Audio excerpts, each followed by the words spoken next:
Yeah.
Welcome, everybody, to the vice presidential debate coverage night. I am joined by the incredible, the wonderful Josiah from the Pondering Politics channel. Josiah, we had last time we were doing this, it was the presidential debate, and we had quite the night. It was fantastic. We can only hope it'll go that well. How are you feeling tonight, Josiah? So, if you recall, when we went into the presidential debate, you actually were more concerned than I was, which is rare. I'm usually the cynic, you're the optimist, and we switched it up there.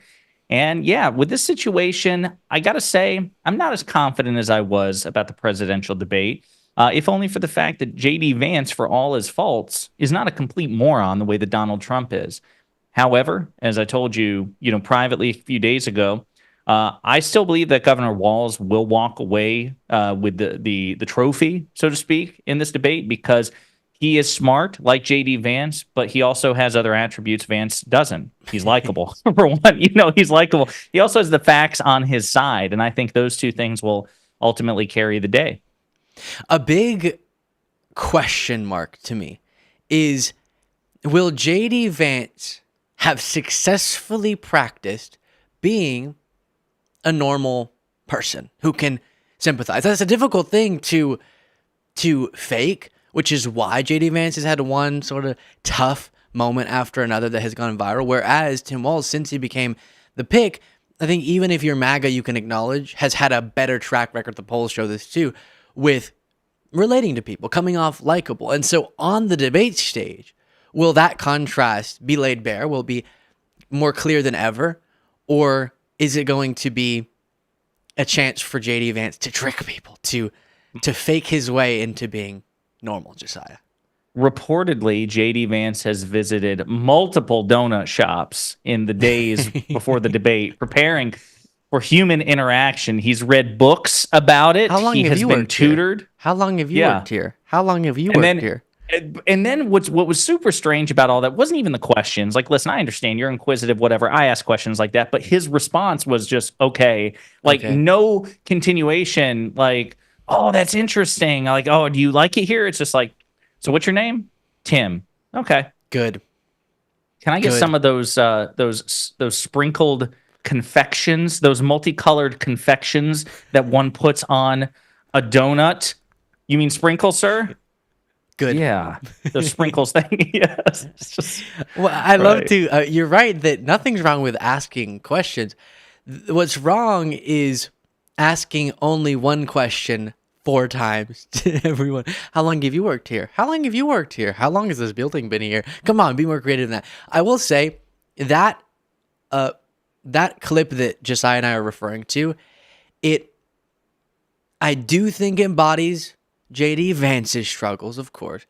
But also, we saw this too. Now I'm blanking on what the place was, but when JD Vance wasn't allowed to go into the restaurant initially, he clearly has a really bad advance team, because what you're supposed to do is call ahead, see if the restaurant will be excited about a visit, and then have everything set up so then the candidate walks in and it's just beautiful, it's flawless. But it seems like they just sort of have JD Vance walk up there with no advance notice and go, "Hi, I'm JD. Let's see how this goes." And then you just see the door just slowly shut in his face. Yeah, exactly. I think it was it was that Pennsylvania bagel shop or something like that. It was that chain in Pennsylvania, and they actually welcomed the vice president's team and Governor Walz as well, just to like the juxtaposition. Yeah, exactly. You're supposed to go do this prep work in advance. And also, he got burned during that donut shop viral moment because there was at least one worker there who said that she didn't want to be on camera, and Yeah. which is totally understandable. But to go ahead and do that in advance, because now you've made everybody uncomfortable, So And then we just yeah. Then JD Vance is just asking a blurred out face how long they've worked at a donut shop. It just makes it all the more strange. But we've gone too long on a clip that we haven't prepared to play for you. So let's get into one that I do have. I want to get Josiah's reaction to this, just as we await the vice presidential debate. With a little bit of time before it, I have a few things prepared to go through with Josiah, starting with Trump and his new favorite theory about what goes on at school. Can you imagine that your child leaves for school and comes home and their gender has been changed? I don't want to get into the details, but it's not even believable. It's not believable. Do you know why, Josiah? Because it's not true. That's a really good reason for a thing to not be believable, Luke. Yeah, it literally is unbelievable. Here is Governor Tim Walz arriving at the debate venue. And this just seems like some background noise, so I will narrate over it. There's a person walking downstairs. That person is Tim Walz waving. And it's interesting, the sort of mannerisms of Tim Walz really irritates MAGA for some reason. And I don't think they realize when they attack him for smiling too much, or he'll walk out to a crowd and be going sort of enthusiastically, and they'll play clips going, "Well, that's weird, that's strange." I don't think they realize they're making an argument against something people actually like about Tim Walz, which is his relatability, the fact that he's not a perfect, clean-cut politician who has everything practiced, but is interacting with thousands of people screaming for him in a way that a normal person would, which is, oh my gosh, me? Oh my gosh. Right, there's a jubilance, there's a joy to Tim Walz, the way that you don't see from a lot of politicians, because that they're so reserved, they're so stoic. I remember in 2004, Democratic presidential candidate Howard Dean made the mistake of expressing joy, and his voice cracked because he reached like a soprano note, and he was, yeah, and then that was the end of his political career. And what was so interesting was, because that was a moment, it was awkward to be sure, but it was a moment of genuine humanity, right? And Howard Dean was punished for it. But Governor Walz has just serious dad energy. He's everybody's favorite dad and kind of embodies that trope. Whereas it seems like many MAGA Republican politicians, based on how they react to Governor Walz, they kind of betray their own insecurity, their own fragility, dare I say, a toxic masculinity. Like, who hugs their kids? Who expresses, yeah, exactly. And it's like, I understand you have obviously some issues that you're trying to work through, but you're projecting onto others, and it's not working. The polls reflect that. JD Vance's favorability rating continues to drop. Governor Walz's favorability continues to climb. There's a deficit between these two men that I don't think this debate will address. Let me see if Trump campaign official Corey Lewandowski and it looks like we're experiencing a little bit of trouble on the Zoom. I'll hopefully Hopefully everything's okay. Is everything okay, Jaden? Yeah, all good. Everything's okay. Let's do this clip here of Corey Lewandowski. On all of this chaos and disorder hitting tonight's vice presidential debate, he's going to give us the update on what's going on. Also, Fox Business will bring you that debate at 9 p.m. Eastern Time. Corey Lewandowski's got a lot to say tonight. Josiah, did you see that? Could you see that? Yeah, I could. Why did he keep that face for so long? I don't know. You don't need to respond to that. Here is more of Fox News. Kellyanne Conway begging Trump, do another debate, please. Me, he said, quote, I think I'll park him in Pennsylvania. And now Trump is actually winning Pennsylvania. Kamala's going to struggle with the union households, the Catholic households, anybody who touches and concerns fracking and cares about anybody who's in the energy industry. I asked President Trump today, I interviewed for an hour. I said to him, the guy I know, you, is not going to be able to sit still after a 90-minute VP debate and let that be the last word in presidential debates. You're going to say, well, when's our next one? And I hope he does that. I hope the door is open. Do you think there's going to be another debate with Harris? He had said no, but he didn't say totally no. That October 23rd one was CNN's too late. But why not get back in there? Trump's like, I told him, you're like Shohei Ohtani. You're pitching, you're batting. You've done 7 of them. She's 1 for 1. Big deal. But look, the other thing he told me today is he doesn't feel safe.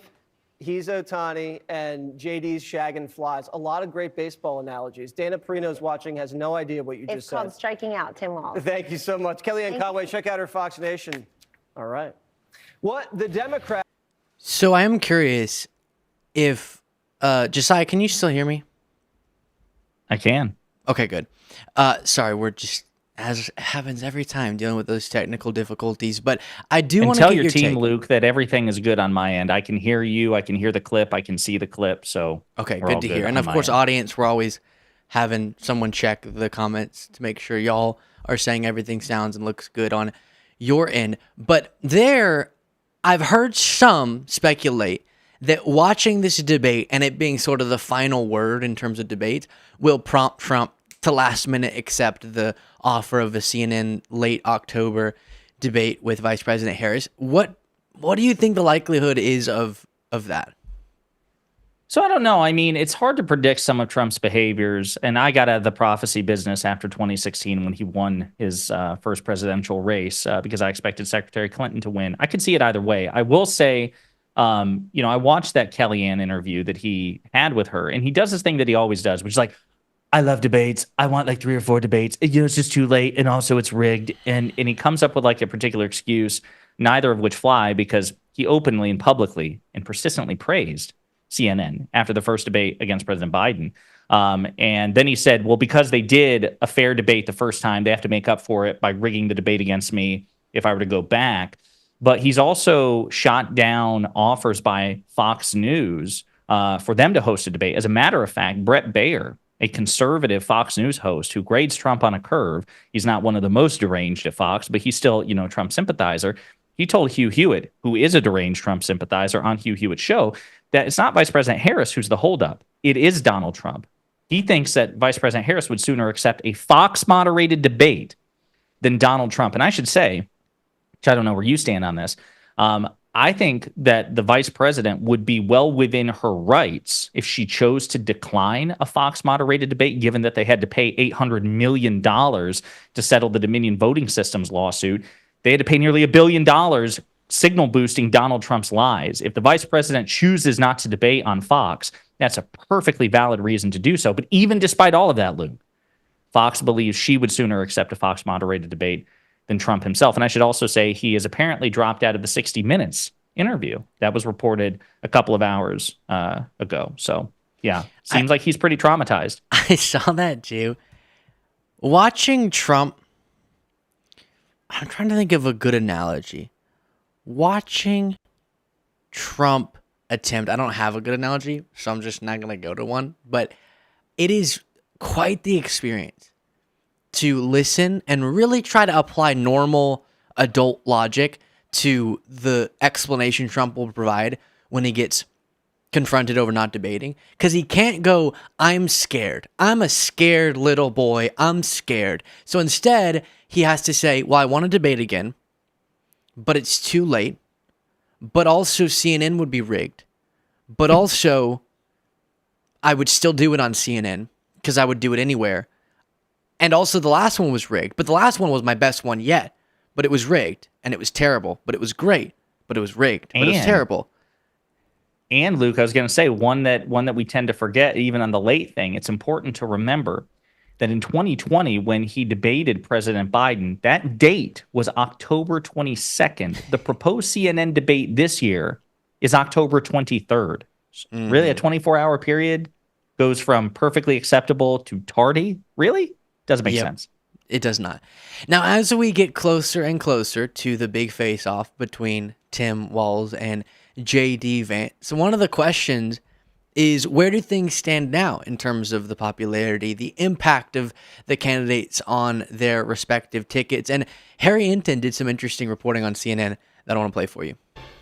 So tonight is the night for Tim Walz and J.D. Vance, their first and only vice presidential debate, and potentially the final debate of the entire 2024 cycle. We shall see on that last bit. But regardless, for tonight, who has more to gain or lose as they get onto the debate stage? The numbers have been crunched by Harry Hinton, and he is here. Crunching. Let the crunching occur. Let's start with kind of where they stand as they walk on the debate stage tonight. Where do they stand with voters? Yeah, let's take a look. And I think you can see here, oy vey, when it comes to J.D. Vance. Oy vey, this is the net favorable ratings. Look at that, minus 11 points for J.D. Vance. No bueno. Let's jump to the other side of the screen. Tim Walz, look at that, a +4 net favorability rating, the highest of any of these four folks on the screen right now. The Democrats better liked than the Republicans, but Walz slightly better liked than Kamala Harris. J.D. Vance has actually, if anything, been a drag on the Republican side of the ticket, while Tim Walz has actually, if anything, helped Kamala Harris up a little bit. But the bottom line is here, this is a negative 11 points, no good. This +4 points, pretty good in today's polarized environment. Well, okay, so polarized environment is the thing I want to hit on here. One, J.D. Vance is giving you the stink eye over your shoulder for your assessment here. Ugh. Two, in terms of historical perspective, where does that favorability rating stand? Again, not good. This is something I've been harping on throughout this entire cycle. So this is VP nominees with a net negative favorable rating going to their first vice presidential debate. J.D. Vance here at minus 11 points, the worst all time going into their first VP debate. The only other person in negative net favorability territory is Dan Quayle back in 1988 with a minus 3-point net favorability rating. If you know anything. Josiah, there was all of this controversy about the dossier, the Vance dossier. And somehow in the Trump campaign's investigating, and then this report was leaked. It honestly, there wasn't much in it that was super bombshell, but I am so fascinated that if they took the time to investigate the person they were considering picking as Trump's vice presidential running mate, how did they not find out just how unpopular he is? You think, I guess because we watch these political shows, you think that people are thinking more, that our political leaders are putting more thought into these monumental decisions, that they've worked out 1,500 focus groups that grade J.D. Vance versus Kristi Noem after the dog story versus Tim Scott, and they would pick the better option. They picked the worst option. I think cricket killer Kristi Noem, Cricket's the name of her dog, would have been better polling-wise than this. Damn. I honestly wasn't prepared for that. Hadn't considered it. It's really, really tough. I think that what this shows is that let's dial it back a little bit. So when 2024 has been overall, I think, the most disciplined Trump campaign, to kind of put that in perspective. But here, since President Biden, oh, really? Well, we'll get into that. Okay. I think that the most disciplined Trump campaign until President Biden dropped out. And then Donald Trump was just totally thrown for a loop. And then he has been giving in to his worst impulses, his id.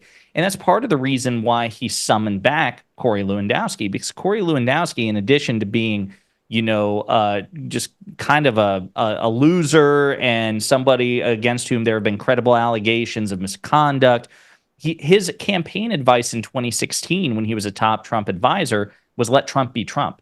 So Trump is, prior to Lewandowski coming back on board, Trump was surrounded by people like Chris LaCivita and Susie Wiles, people who are like, hey, don't be you. Be somebody else and let us run the disciplined campaign.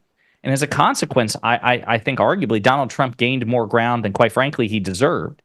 But as soon as he gives into his worst impulses, things start to fall apart. I think J.D. Vance is kind of an example of this, where J.D. Vance was not a strategic pick. J.D. Vance wasn't like Mike Pence in the sense that Mike Pence, brought the evangelical base into the Republican fold at a time when many evangelicals rightly had an issue with Donald Trump, given his, shall we say, I was going to say character flaws. I was just going to say personality, just who he is as a person. And so Pence was a way to align the evangelicals with the Trump campaign.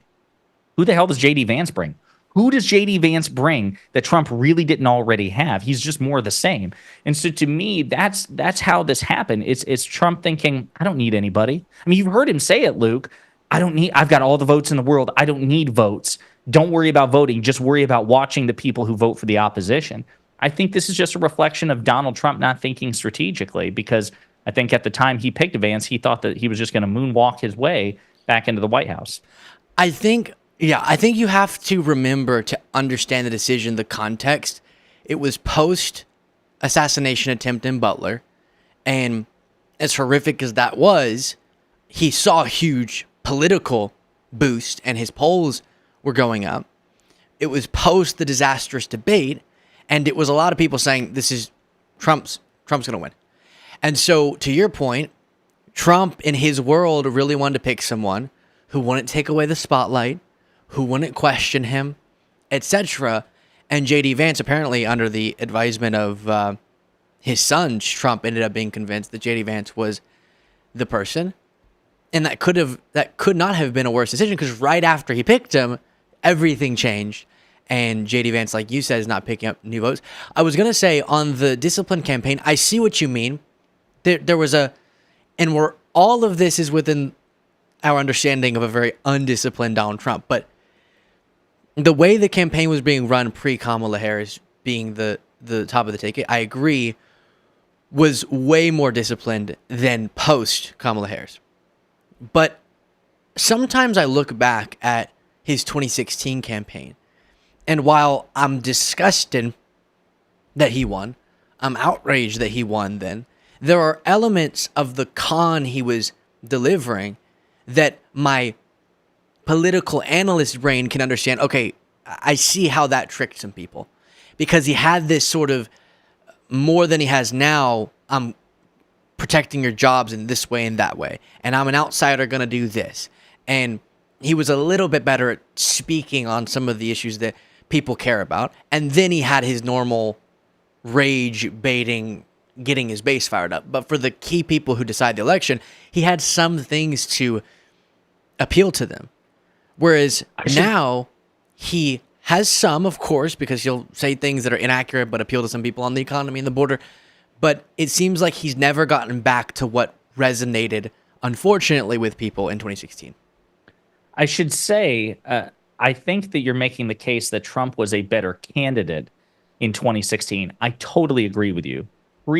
Harris becoming the nominee, post-Harris becoming the nominee, it doesn't matter. Donald Trump in 2016 as a person, as a candidate, was much more formidable for a couple of reasons. Number one, he was nowhere near as diminished mentally and physically as he is now. Number two, he was effectively a blank slate in the sense that he hadn't been president for 4 years. He hadn't lost a re-election bid.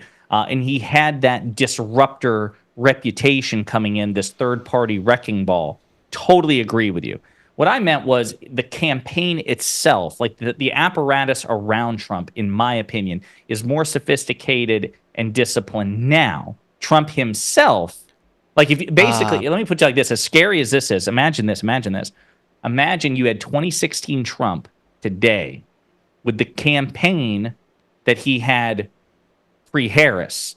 I see. You know what I'm saying? Like, imagine that. I mean, my God, he might be polling 10 points ahead. That's a scary thought, because in my opinion, 2016, 2020, 2024 Trump is unqualified to be president of the United States. I just mean the campaign around him. Yeah. But we're also seeing it disintegrate in real time because, reportedly he is shunting aside the advice of Chris Lasavita and others like it to listen to the likes of Corey Lewandowski, who's just like, hey, just be you. Just do whatever the hell you want. And that is disastrous advice for Donald Trump. Yeah. And then a big thing I think plays into why he doesn't have the and just so any of you know, I know these sorts of live streams bring a lot of people who've never seen maybe even either Josiah or myself, know that with everything we're saying, Trump could still win. That's the terrifying part. He could run a terrible campaign, he's a terrible candidate, and he could still win, which is why it's so important that we engage. But he clearly doesn't have the momentum, the energy, and the resonance with his core audience even that he used to. And I think that plays out in some of the rallies he's having lately. Aaron Rupar clipped the clip that we're about to watch. Just note how low energy Trump is, because I hate using this, it sounds like such a positive term, but his superpower was being entertaining enough that everyone had to focus on him, which meant enough people would buy his BS. But if he can't be entertaining enough to keep even Fox News covering him as they keep cutting away, or other right-wing networks, then he can't drive the narrative as much. And you see why when you watch some of these events where he's so boring. Did an amazing job. Operation Warp Speed is being studied by many, many schools, both militarily and business-wise. Operation Warp Speed, even my greatest enemies, they say, what a job that was. That was a job like nobody else has ever done.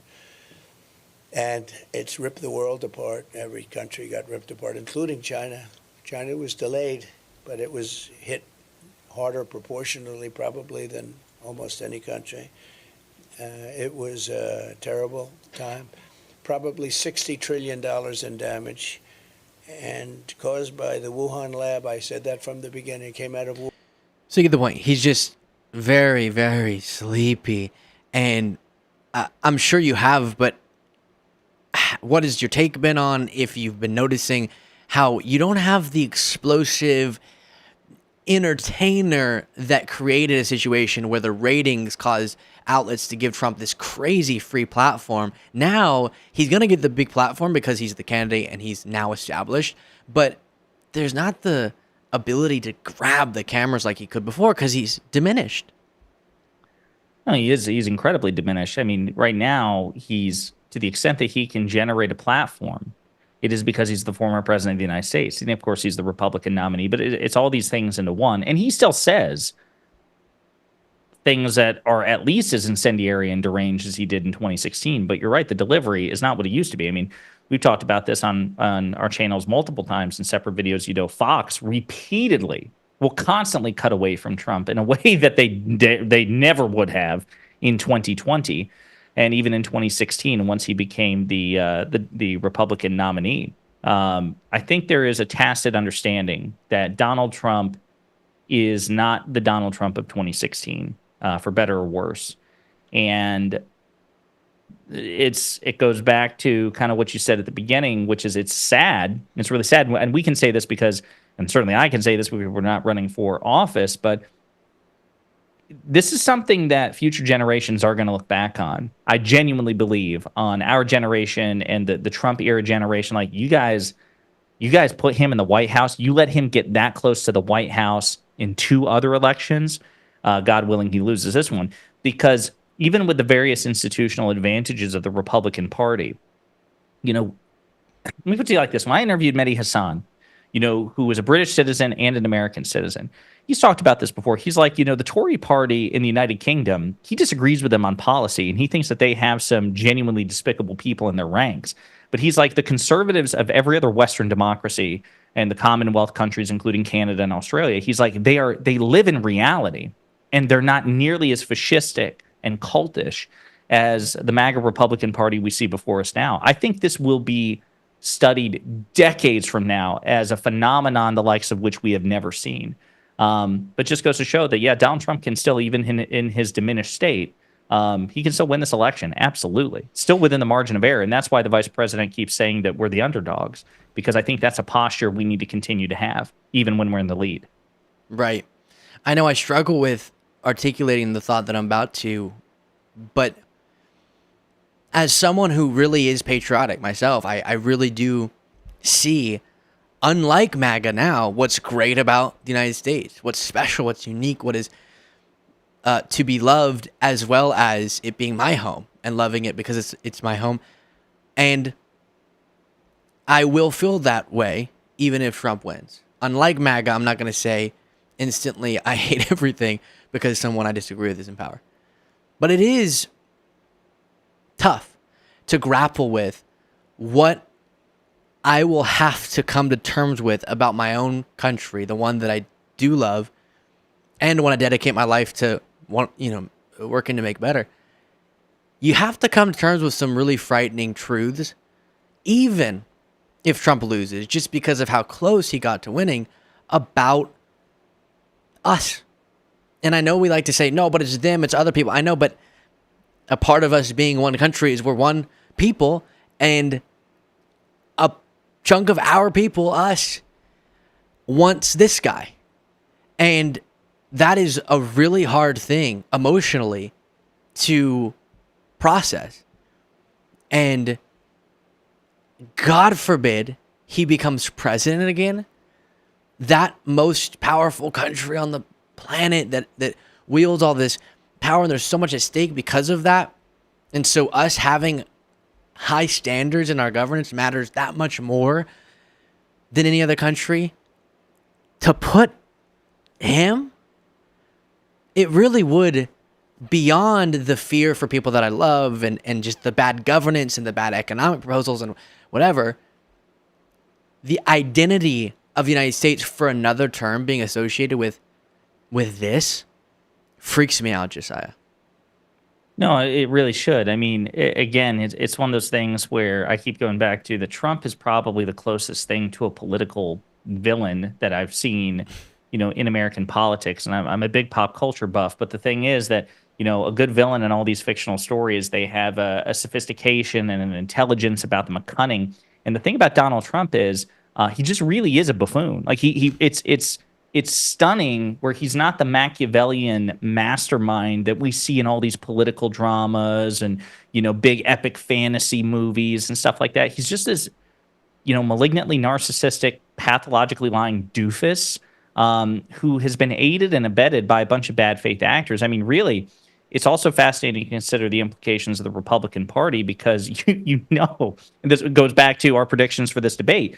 The reason that we're both confident that Governor Walz will do well, but we're not as confident and we're not as gleeful as we were with the Harris-Trump debate is because J.D. Vance is smart.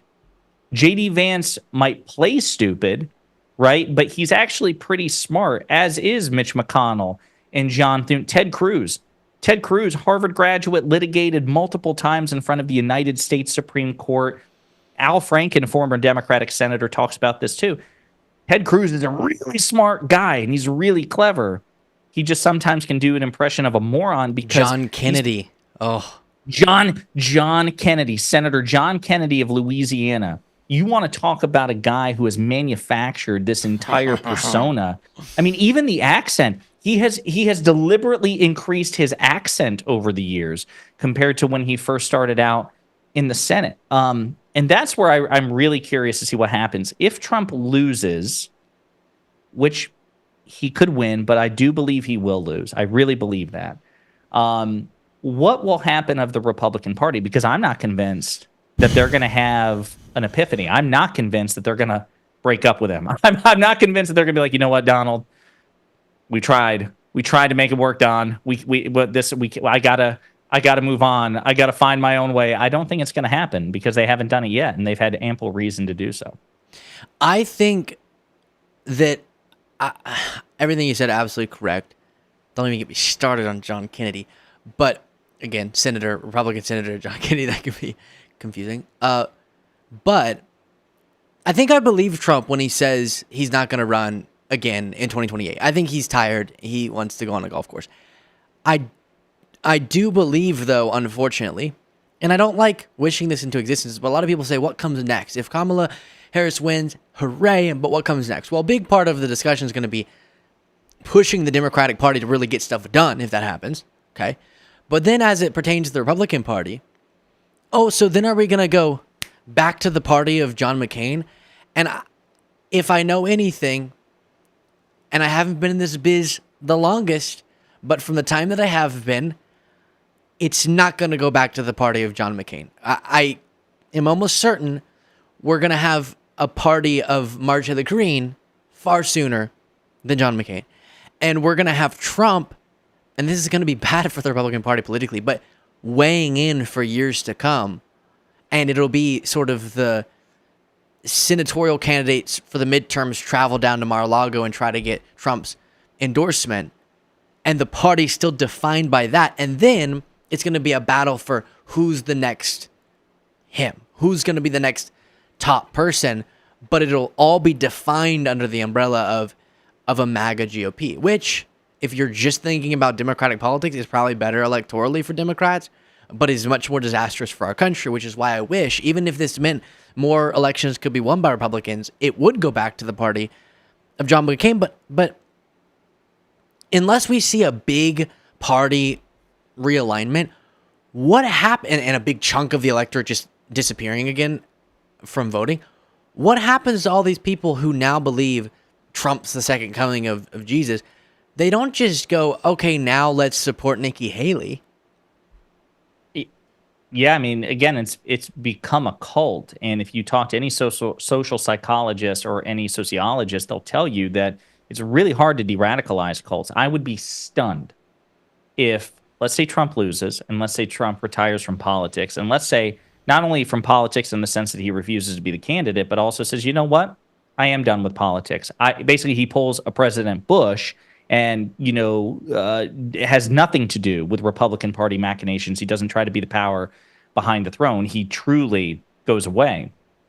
I'm not convinced that I'd be stunned if the MAGA Republican Party left in his wake, becomes a neocon loyal opposition party again, right? Because you would have to believe that their viciousness and their contempt for the neocons, who they see as insufficiently loyal to not only them, but also to Trump, right? They hate Nikki Haley. They hate Liz Cheney. They hate John Bolton. They hate Mitt Romney.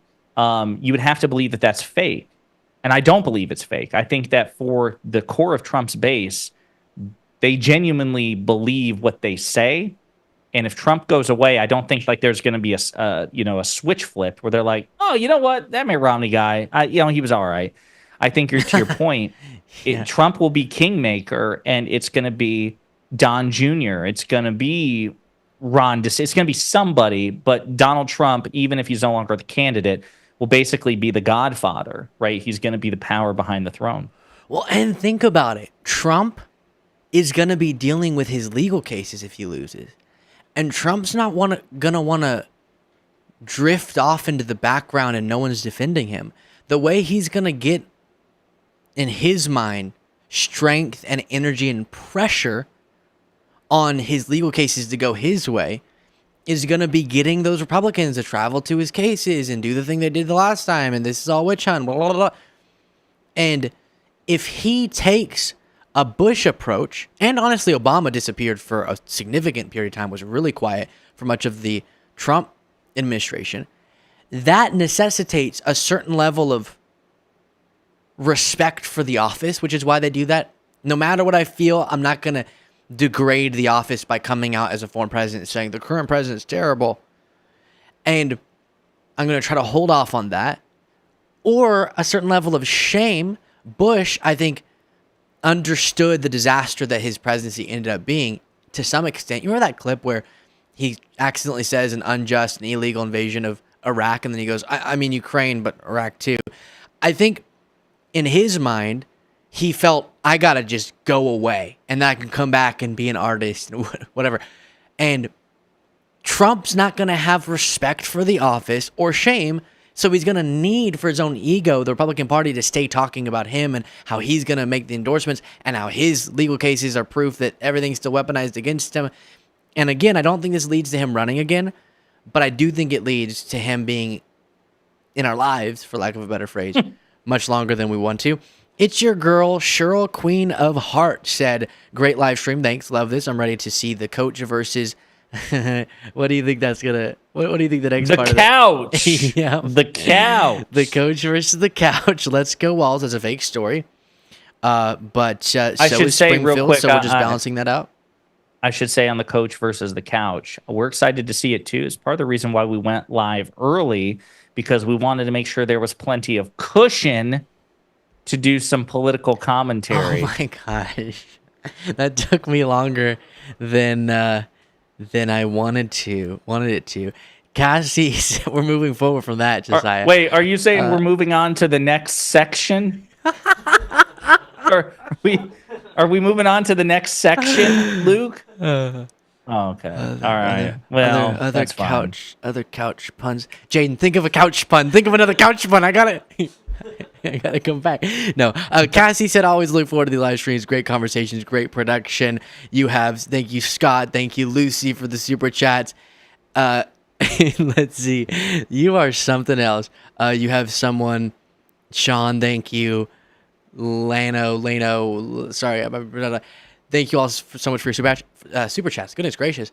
The section puns still haunting my mind. I do want to request all of you, if you're thinking, damn, I can't get humor like that anywhere else on a political commentary program, you can subscribe to Josiah's channel if you're watching there, Pondering Politics, my channel, Luke Beasley, if you're watching there, and we'll just keep having a great time all the way through the night. Let's go ahead and play a few moments from the event that Trump, I think, is still doing right now or just wrapped up. Again, the lack of dedication to what he's saying came through so clearly in Wisconsin today. And outsourced, we're going to outsource and outscore other public school districts. So they want to start off by competing against certain public school districts, and I guess that's a good place to start.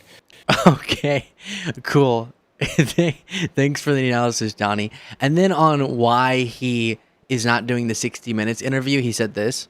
CBS is saying that you have pulled out of a planned interview on 60 Minutes. I'd just like you to address that report, and if you indeed are not doing the interview, explain your reasoning why. Well, right now they came to me and would like me to do an interview, but first I want to get an apology because the last time I did an interview with them, if you remember, they challenged me on the computer.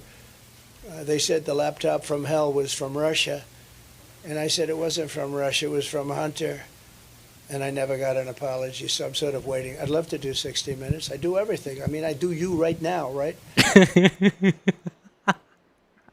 I do you. Which you didn't see in that clip. Everybody left the room as soon as he said that, like, no, thank you, and just left. They just walked out. We heard about the magazine incident with Stormy Daniels. We don't want any of that. No. You know what's funny, though? I can't remember. I remember the 60 Minutes interview where he and Leslie Stahl went back and forth, and then I think he prematurely ended the interview. But I don't remember what was said about the Hunter Biden laptop. And here's the thing. If it were a regular politician, even a Republican politician, I'd be inclined to give them the benefit of the doubt that they were at least discussing the Hunter Biden laptop.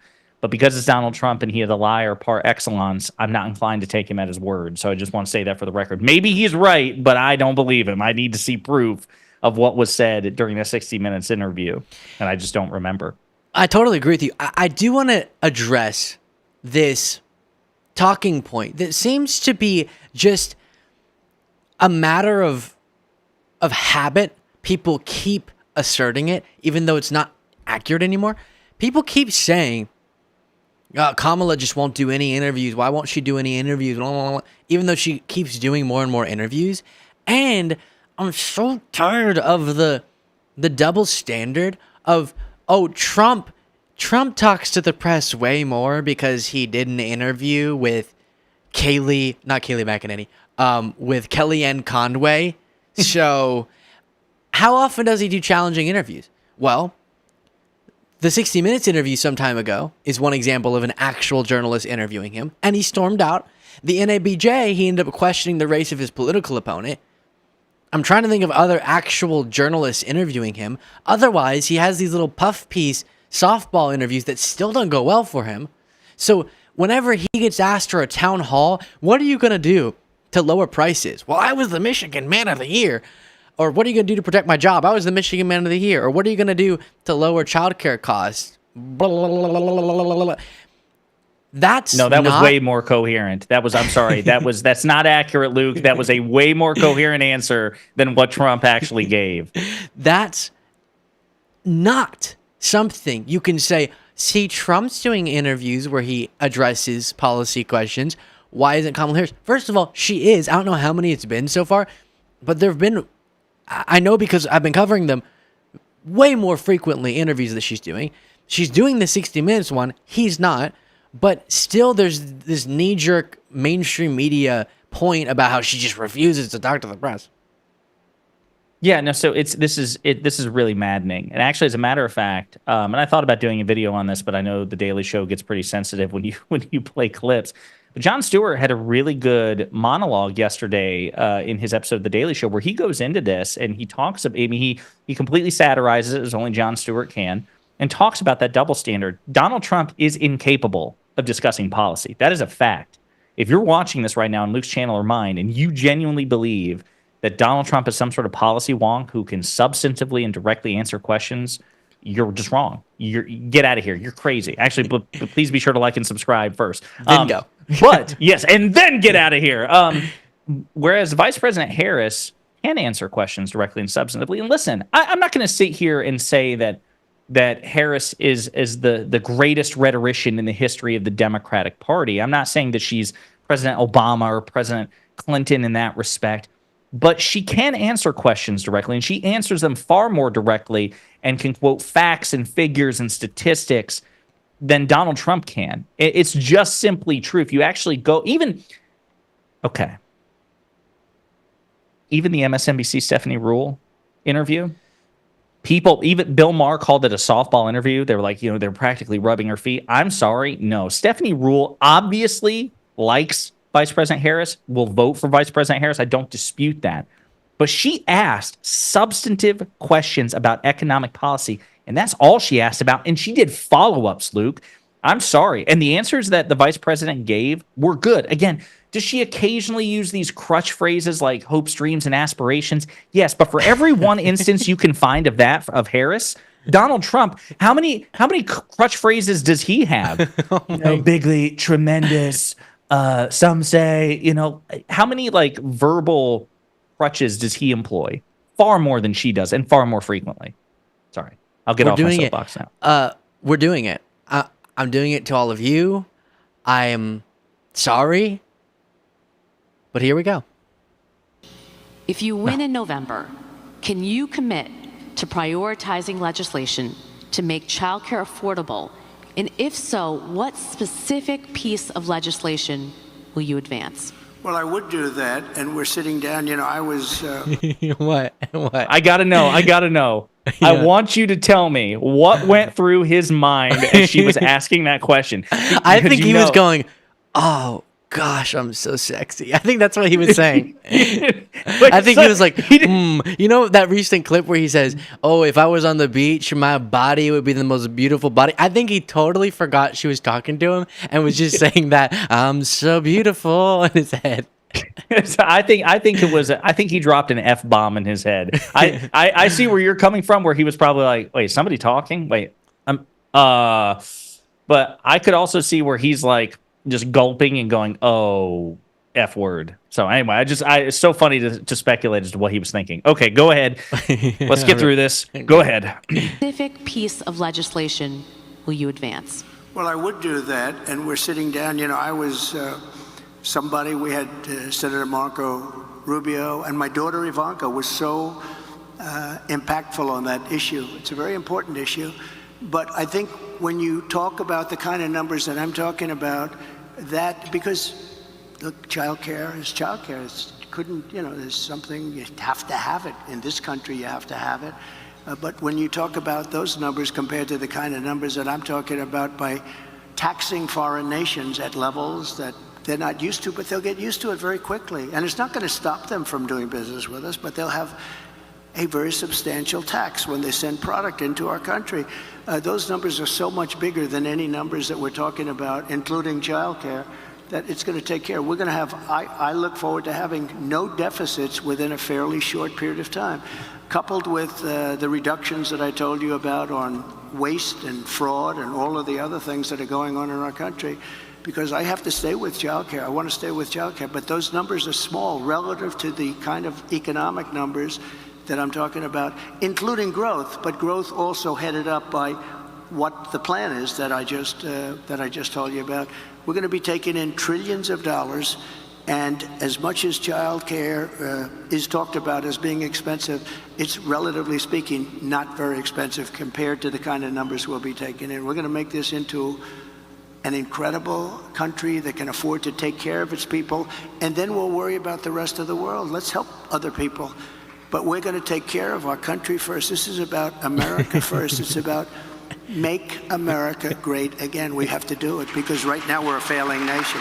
So why are they clapping? I don't understand, Josiah. Why are they clapping? That was just because some sort of medical event. They didn't have any music to play him off, Luke, like an awards show. So they were hoping that if they could applaud, he would get that dopamine hit he was looking for and just shut up. Larry Kudlow, I'm pretty sure, was in attendance there. And I wish we could get like zoomed in footage of Donald Trump talking, but just Larry Kudlow's face. Because I imagine he's dying inside. And again, I don't have the clips here, but that one's just on standby. But I've done segments, I'm sure Josiah has. You compare that to any question about taxes, about childcare, about economic growth that Harris gives, and like you said, maybe for a second while she's putting together what it is that she's about to say clearly, she'll say, and Americans, they have ambitions, and we want to thrive in the strength of, and then she goes into a specific policy answer where she gives a bunch of different particulars. To your point about Jon Stewart, he played a compilation on the show. Maybe I could pull that up where she's going through those specifics. And I don't have the example here, but there's this Fox host that I think about, or a Fox correspondent, rather often we talk about this because she said, and Trump, of course, and she said it so confident. Of course, Trump, he answers things in a succinct, to the point kind of way where he's rich in details, clear to the question that was asked, and leaves you understanding his policy stance. It was something like that. And it's just, how do you not just cry yourself to sleep knowing that you put that out publicly? Gosh. Yeah, I don't know if this is the one you were referring to, but I'll tell you who said that recently within the past week. Dana Perino on The Five, former press secretary for President Bush, co-host of The Five, supposedly one of the straight news journalists, who hosts with Bill Hemmer, America's Newsroom. She said that on an episode of The Five. She was like, say what you want about Donald Trump, but President Trump started this interview here and he took questions here, and you may not like his answers, but he answered all the questions, and he answered them in a way which shows he has a real grasp of the questions and of policy. Again, you may not like his answers. And I'm like, what? That's how they truly live in a completely different world. I bet if you asked all of the Fox hosts, with the exception of Tarlov and Cavuto, do you think that Donald Trump is like the smartest Republican who's ever lived? Even if they didn't believe it, they'd be like, of course. Yeah. It really is. Nobody understands policy like Donald Trump. And it's maddening. Yeah. Here's a clip from the same Milwaukee speech. Do you trust the process this time around? Did I what? Do you trust the process this time around? I'll let you know in about 33 days. No, look, I'm in 33 days. Here we go again, Josiah. Yeah. Once again, even constitutional processes are purely transactional for Trump. Do elections matter? Only if he wins. Only if he gets the outcome he wants. That in and of itself, there was a time, and actually, I take that back, Luke. There is still a time when a statement like that would disqualify a politician from office, but it would only ever be a Democrat. Can you imagine the backlash that Vice President Harris would get if she answered a question that way and then just laughed about it and like, hey, I'm just kidding. If she said the words, it depends on what happens in 33 days, Republicans would be demanding, like Texas would be trying to secede from the union. Like so the double standard is staggering. And you know what the real sad thing is? No matter what happens in this upcoming election, there will never be a proper redress for all the hypocrisy coming out of the Republican Party. And I don't know if there is a way to redress it other than for Republican politicians to lose every possible election and get basically a national timeout, which in a saner world, that's exactly what would happen. But they're going to be able to say these things with impunity, and there's never going to be a way to hold them accountable for corroding the entire process that we have. I mean, I imagine election denialism is going to be very prominent in elections for a generation, at least. Right. And that's, you put it nicely, there's never going to be justice, really. I mean, I guess Trump's legal cases, in some sense, with him. But I'm happy it failed in Nebraska.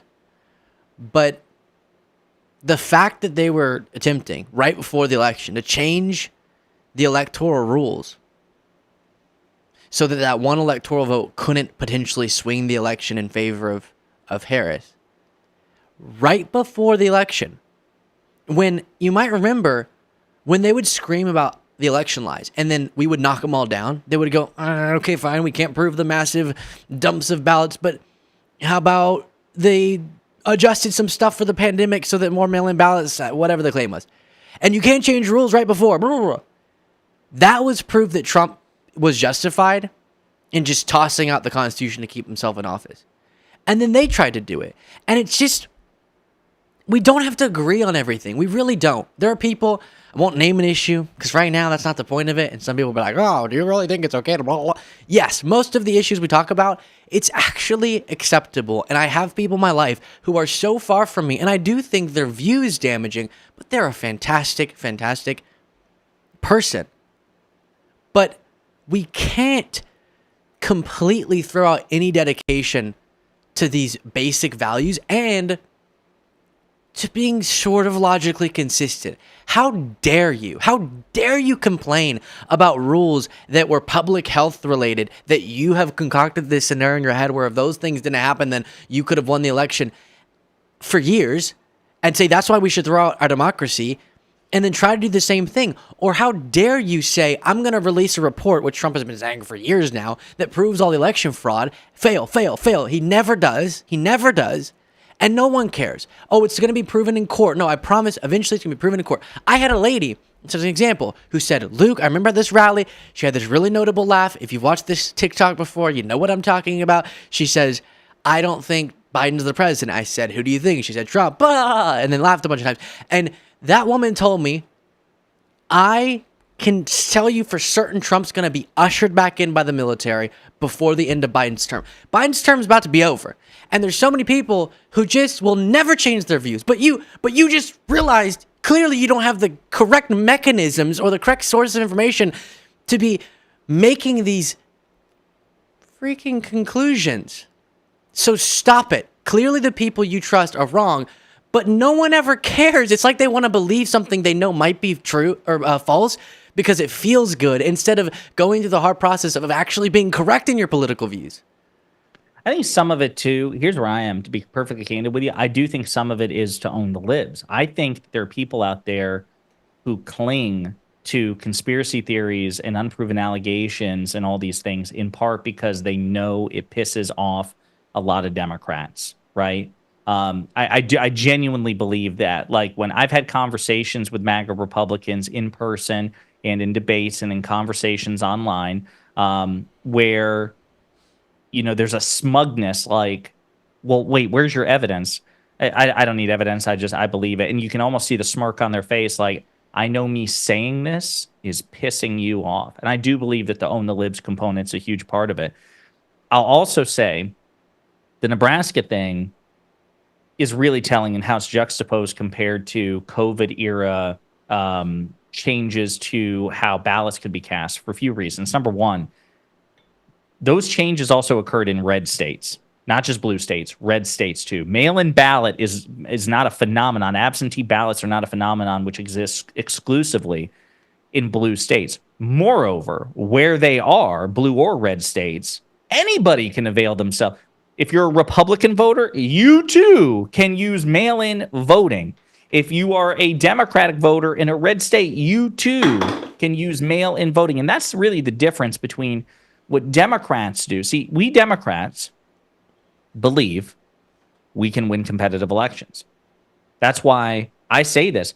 I want Republicans to lose every election. I do.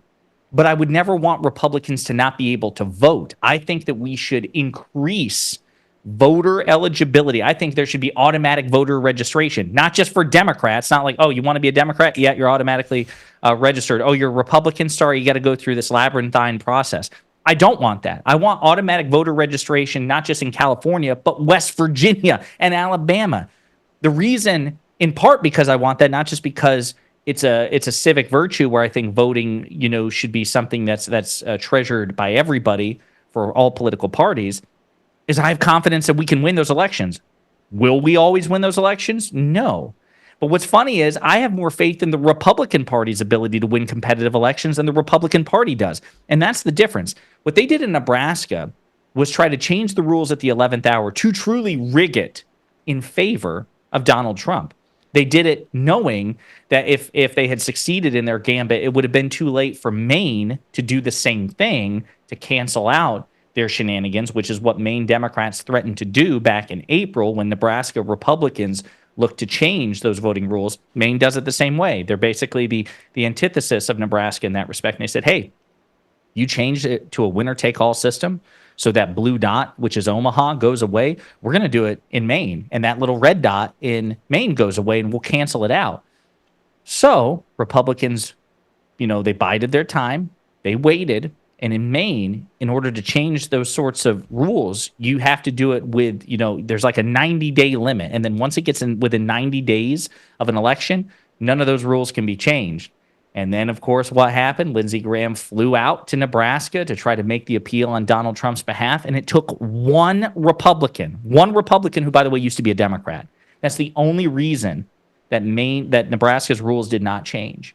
And that's the difference. When Democrats change the rules, for the most part, we do it in a way which actually benefits Republicans too, because Republicans can employ absentee and mail-in voting.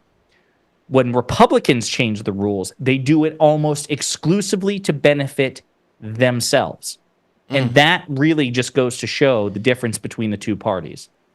Hey, while we're upset, let's just keep it going. Here's a moment that I covered on my members only bonus show, which you can get access to by clicking the join button if you're watching on my channel. And it's of Byron Donalds with Keith Boykin, I think his name is.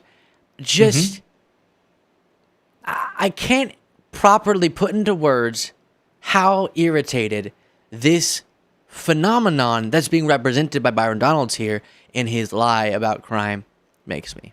So according to those gentlemen there, saying that Trump is a threat to democracy is violent rhetoric, but Trump saying, let's just have one really violent day, that is not violent rhetoric?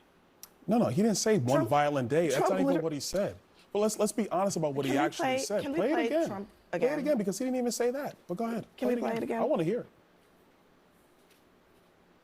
All these stores go out of business, right? They don't pay rent. The city doesn't have money. It's a chain of events that's so bad.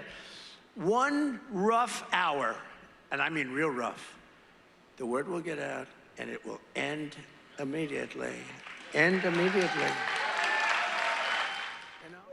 How is that not violent rhetoric? We have to acknowledge the reality going on in every city in America. Not answering the question. Crime is massive. Not answering the question. That is answering the question. Because the reality in America, hold on, Keith, the reality in America is that crime is massively up.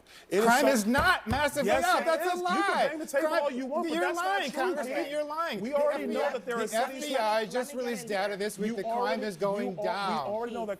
Oh my God! Abby, why do you let this man lie on your national television like this? I'm telling you the exact truth. This is not right. You may not want. No, I am not. Because you're lying to the American people now. And so I want to be respectful of what you're trying to say. Hang on a second. If you would just let me talk. I will explain exactly what you want me to explain. We have the data. The FBI literally put out data today showing that crime is down this year for the first 6 months of the year. But look at the trend. And then you can see the numbers there. Josiah, this is the thing that freaks me out.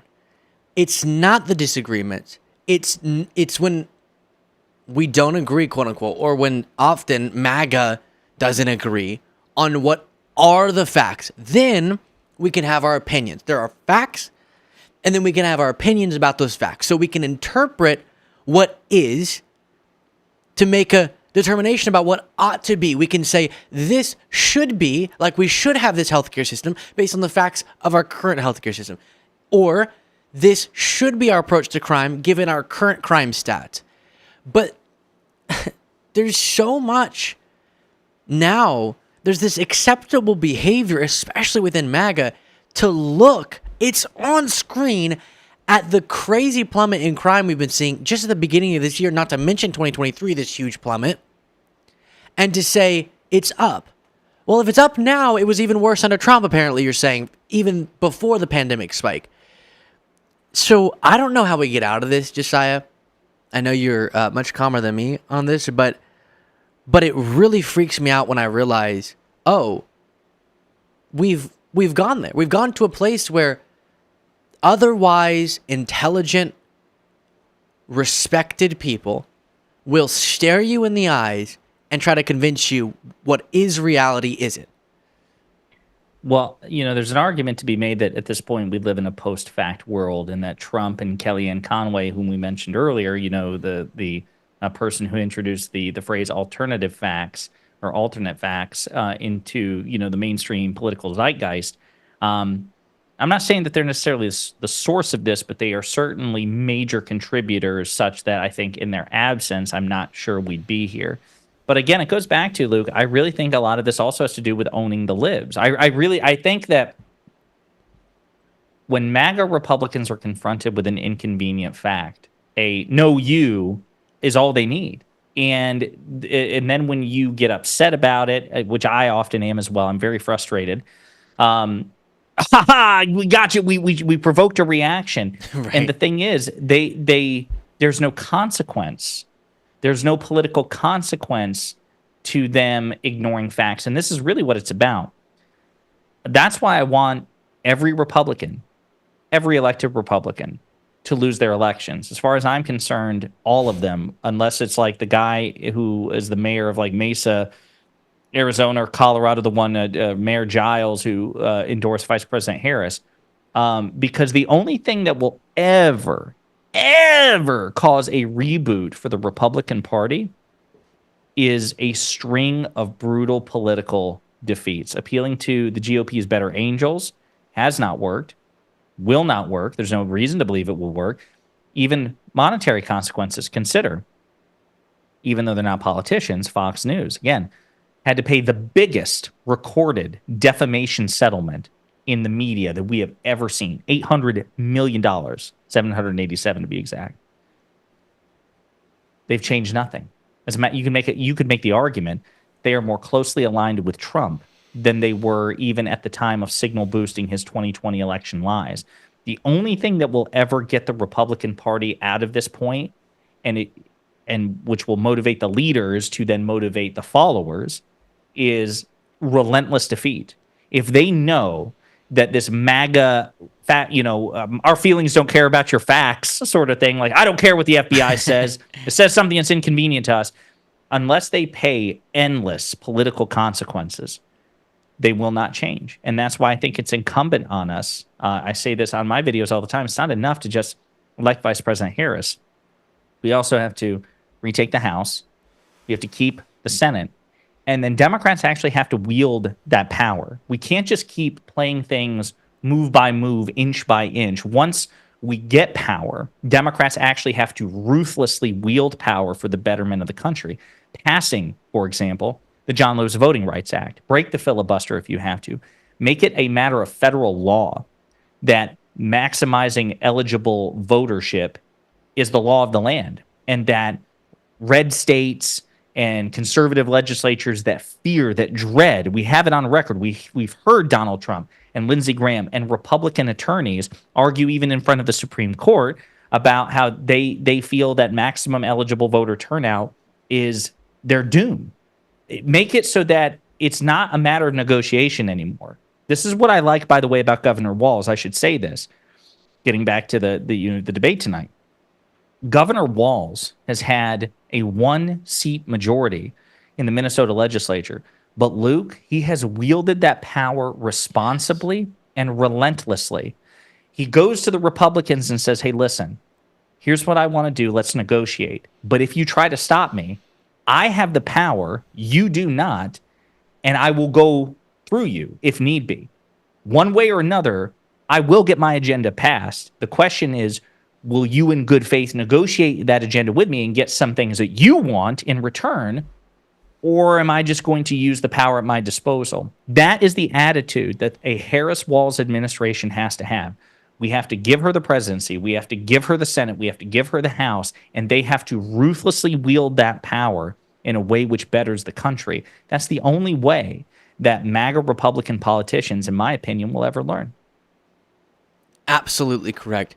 One thing that I am also concerned with, we talk a lot about the right-wing world, whether it be the political sort of elected officials or the media figures, how that's going to be not forever changed, hopefully, but indefinitely, severely changed by the presence of Trump. And what Trump did was, we've had dishonesty for a very long time, but he allowed for and demonstrated the way you can do politics in a uniquely dishonest fashion, where you set up necessarily for your side to defend you a bubble that they can live in, where other things are true, so that then you make sense as a candidate.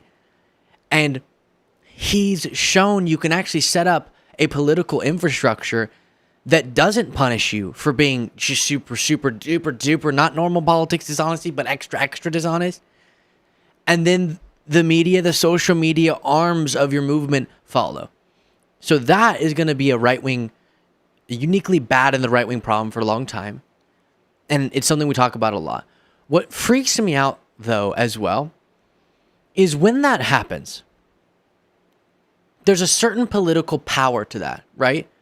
There's a certain strength to being able to invent facts, then convince nearly a majority of the country of these fake things, and then make that a part of the discourse.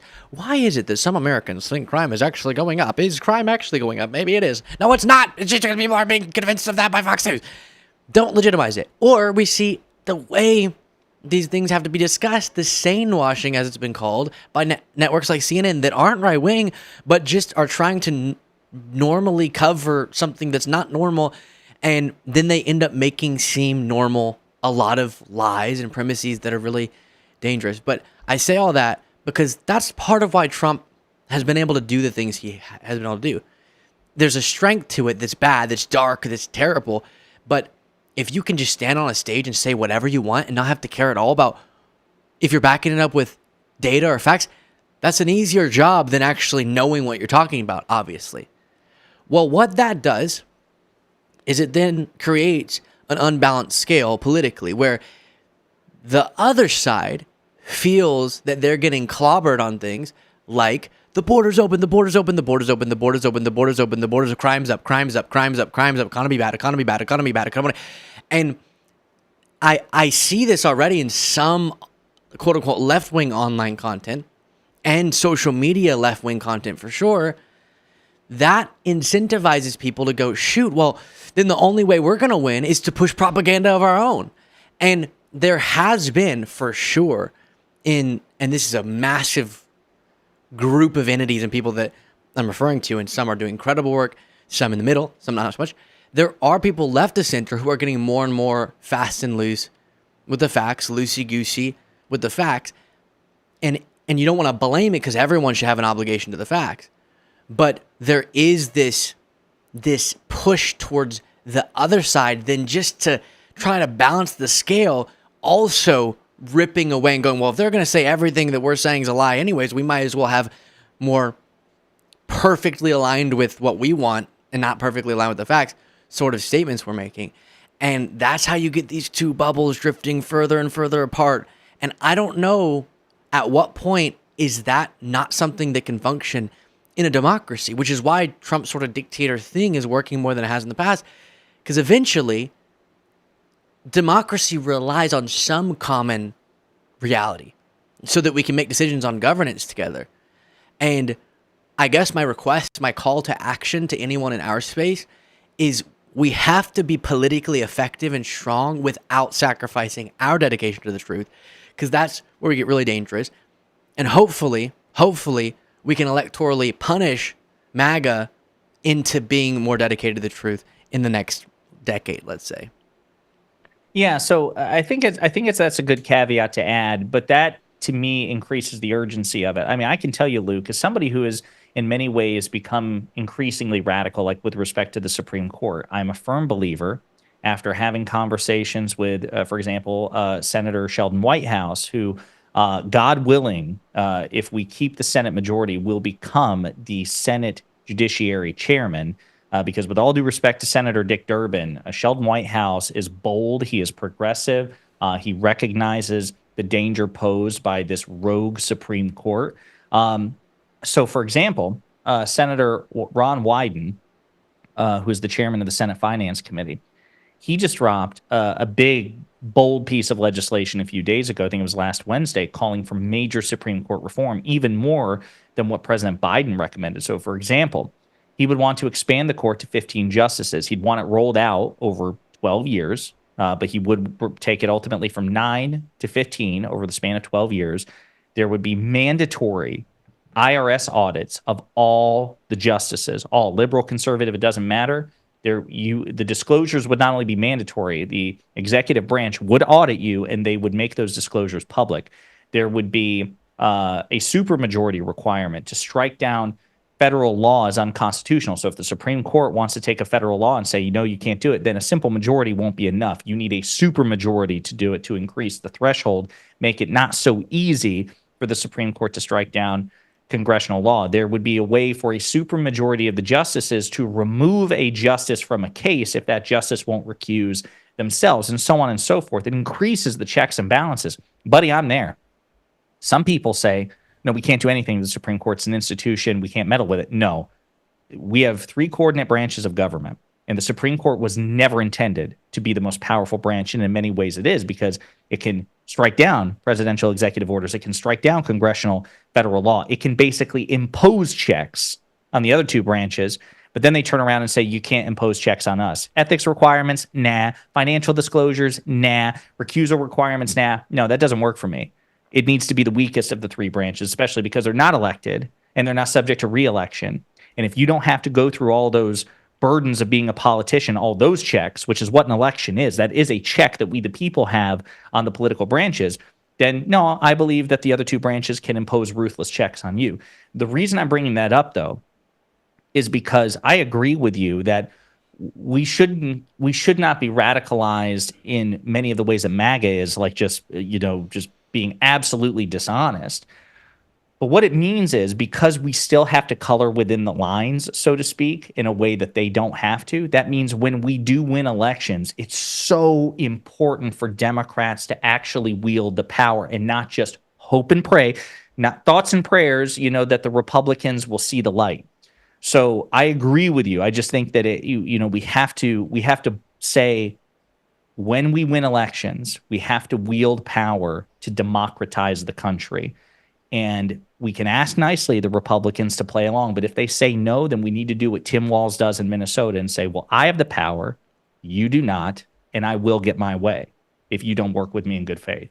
Totally agree with the conclusion there. And I have to be honest, as I was preparing the next things that we're going to watch, I zoned out on the list of reforms you're talking about, so I can't endorse or not endorse what you just said there, but I will say the conclusion I was fully listening for, and I totally agree, because you just have to. If you're not going to get bipartisan governance with people who agree on basic facts and they could take power later, you have to aggressively govern.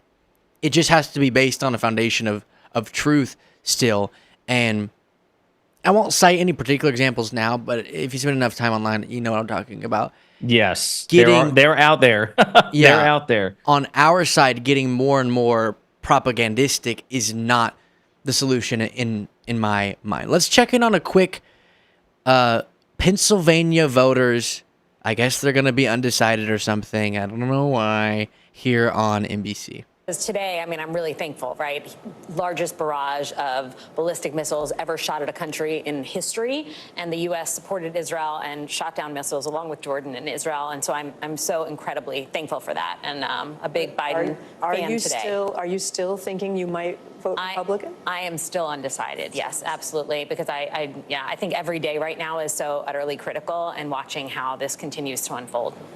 And what about you, Meryl? And for me, today just verified what I've already felt, that the Biden-Harris administration has been very pro-Israel. Today was really an existential threat for the state of Israel once again. And the United States and the Biden administration, along with Vice President Harris, really stepped up. So and you're definitely voting Harris going into tonight's debate. Yes. Let me turn to Claire and Brian. Both of you voted for Trump in 2016, then went away from Trump in 2020, and now you're both considering former President Trump again, even though I think you said you don't really like J.D. Vance very much. I really don't like either of them very much. Who does? I'm looking at something different. I want something different. I'm not really sure where we're going to end up. So maybe tonight you hear something that pushes you? Maybe if tonight I hear something, it might make up my mind. I'm still kind of up in the air, but. Claire, you said to me that you're a little worried if you vote for Trump, you wouldn't be able to, you'd have to lie to your friends. I mean, I think it's hard to vote for anyone. The keyboard killers, no matter which way. I mean, you vote, in this town democratically, and someone's like, well, you voted for this mayor, and then you see something federally, and they say, well, you voted for that president, no matter which side you're on. Brendan, you said that your community, which I think is a predominantly black community, is more divided right now, more at odds than you've seen it in an election. Yeah, so it just seems like there is no real middle ground. Everything is radicalized. Everything is extreme, kind of like what she was saying. Yeah. But more so for my community, being young and African American, it seems like a lot of people are coming to the topic of politics late, and they're missing nuance. So what they're hearing right now is stirring a lot of passion that's bringing them one way or another. And John, real quick, one word. Okay, again, I just said, I gotta be honest, transparent with y'all, I do get really confused and baffled by this undecided thing. I say with love. My best understanding is that probably you haven't, because of people living busy lives, work, children, family, etc. There's a lot going on and haven't really engaged yet and paid attention. And so maybe if you're just starting that now, you're undecided, but I don't get it. But regardless, to address what one of the last guys said there, both sides are so radical. It's not about my stance and going, well, not compared to me because I'm that's not what I'm saying. I'm saying if you look at the proposals of Vice President Kamala Harris, she's proposing in some of her tax cut things, her small business things that ordinarily you would associate with the Republican Party. She's talking about the most lethal fighting force in the world for our military. She's running a pro-freedom, pro-liberty, pro-patriotism campaign with proposals that I like, but are very much middle-of-the-road sort of things. It's just not true. Even though it sounds simpler, it feels simpler, it's an easier analysis to go, well, both sides must just be extreme, and that's why we're so divided. There is extremism on both sides, but the two candidates don't represent their extremism within their side equally. Harris just doesn't. She just doesn't. Look at what she's proposing. Name one proposal. That's crazy. They'll cite clips of her saying more far-left things in her 2020 campaign or in 2019. That's not her campaign that we're talking about. I'm saying this campaign, what is radical? Enhancing the child tax credit? Socialism. Wait, but Trump wanted to enhance the child tax credit at some point in time. Again, some of these different things that you would associate with Republicans in times gone by before it became all MAGA, we have to stop. And so I request to any of you to bring this up in a loving way to people in your life who do this simplified analysis.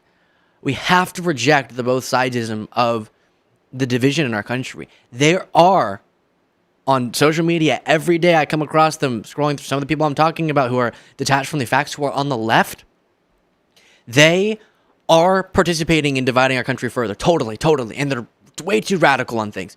But where each party is does not reflect a political moment where you can say, oh, the candidates for both parties are equally dividing the country. No, wrong.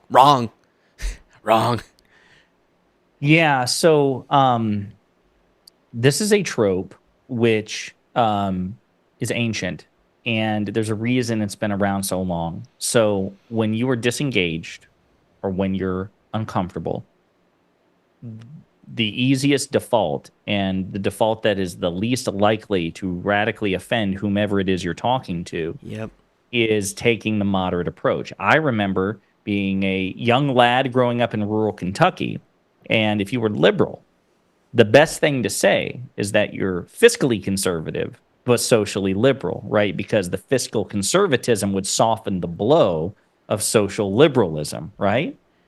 And it's the same thing, right? You don't know who you're talking to. You're not particularly engaged on the topic. And maybe you are. Maybe you are engaged on the topic. Maybe you actually know that the two parties are not comparable. But you don't want to risk a fight with whomever it is you're talking to or an awkward moment. And so you appeal to both sidesism and false equivalence. There's a reason that that trope exists. I understand that. But it is pervasive in a way when the two... Like, can you imagine... Okay. Just to make the point, imagine, looking back, being in a history class and looking and someone talking about, the Civil War. I mean, sure, Jefferson Davis, he had his issues, but I mean, Lincoln wasn't perfect. He suspended the writ of habeas corpus. Okay, what about the Second World War? I mean, that Hitler and Mussolini, they're not great, but I mean, FDR did some shady stuff, which he did, as a matter of fact. But to pretend that in these examples, to create a false moral equivalence here would be seen as wildly irresponsible. People would say, hey, listen, it is true that President Lincoln accrued a lot of executive power. He defied the Supreme Court of the United States. He did actually arrest people without writ of habeas corpus. He did do things that people could criticize, but to create a moral equivalence between the Union and the Confederacy and President Lincoln and Jefferson Davis is gross and irresponsible, and it's not nuanced to suggest such a thing. And the same thing with an analysis of the Second World War. Now, people come back and say, Josiah, well, those are just easy lopsided examples. We really have an easy lopsided example in today's politics, too. No one's saying that Vice President Harris and the Democrats are perfect. No one's saying that you can't make nuanced criticisms of them. But in every meaningful way, the Democratic Party's platform and politicians and policies and record are objectively superior to those of the Republican Party. And they're quite frankly better for conservative voters, too, which is why Wall Street Journal just published this, Luke. Red counties all across this country are more federally dependent than blue counties. Red states they struggle on average with education and health and finances in the economy in ways that blue states on average don't. Not that blue states are perfect bastions of civilization and red states are like dystopian hellholes. That's not what I'm saying. My point is that on average on the metrics, Republican leadership doesn't deliver meaningful results for Republican constituents unless you're a Republican billionaire. And then you should probably vote Republican because you're in better hands there. But if you're the average Republican voter, I'm sorry. Facts are facts, and facts don't care about your feelings, gang. You are better off under the leadership of Democrats than Republicans. I know this was like 2 minutes ago, but I'm still reeling off of you saying fiscally conservative, socially liberal, because I think it's because we both grew up in red states.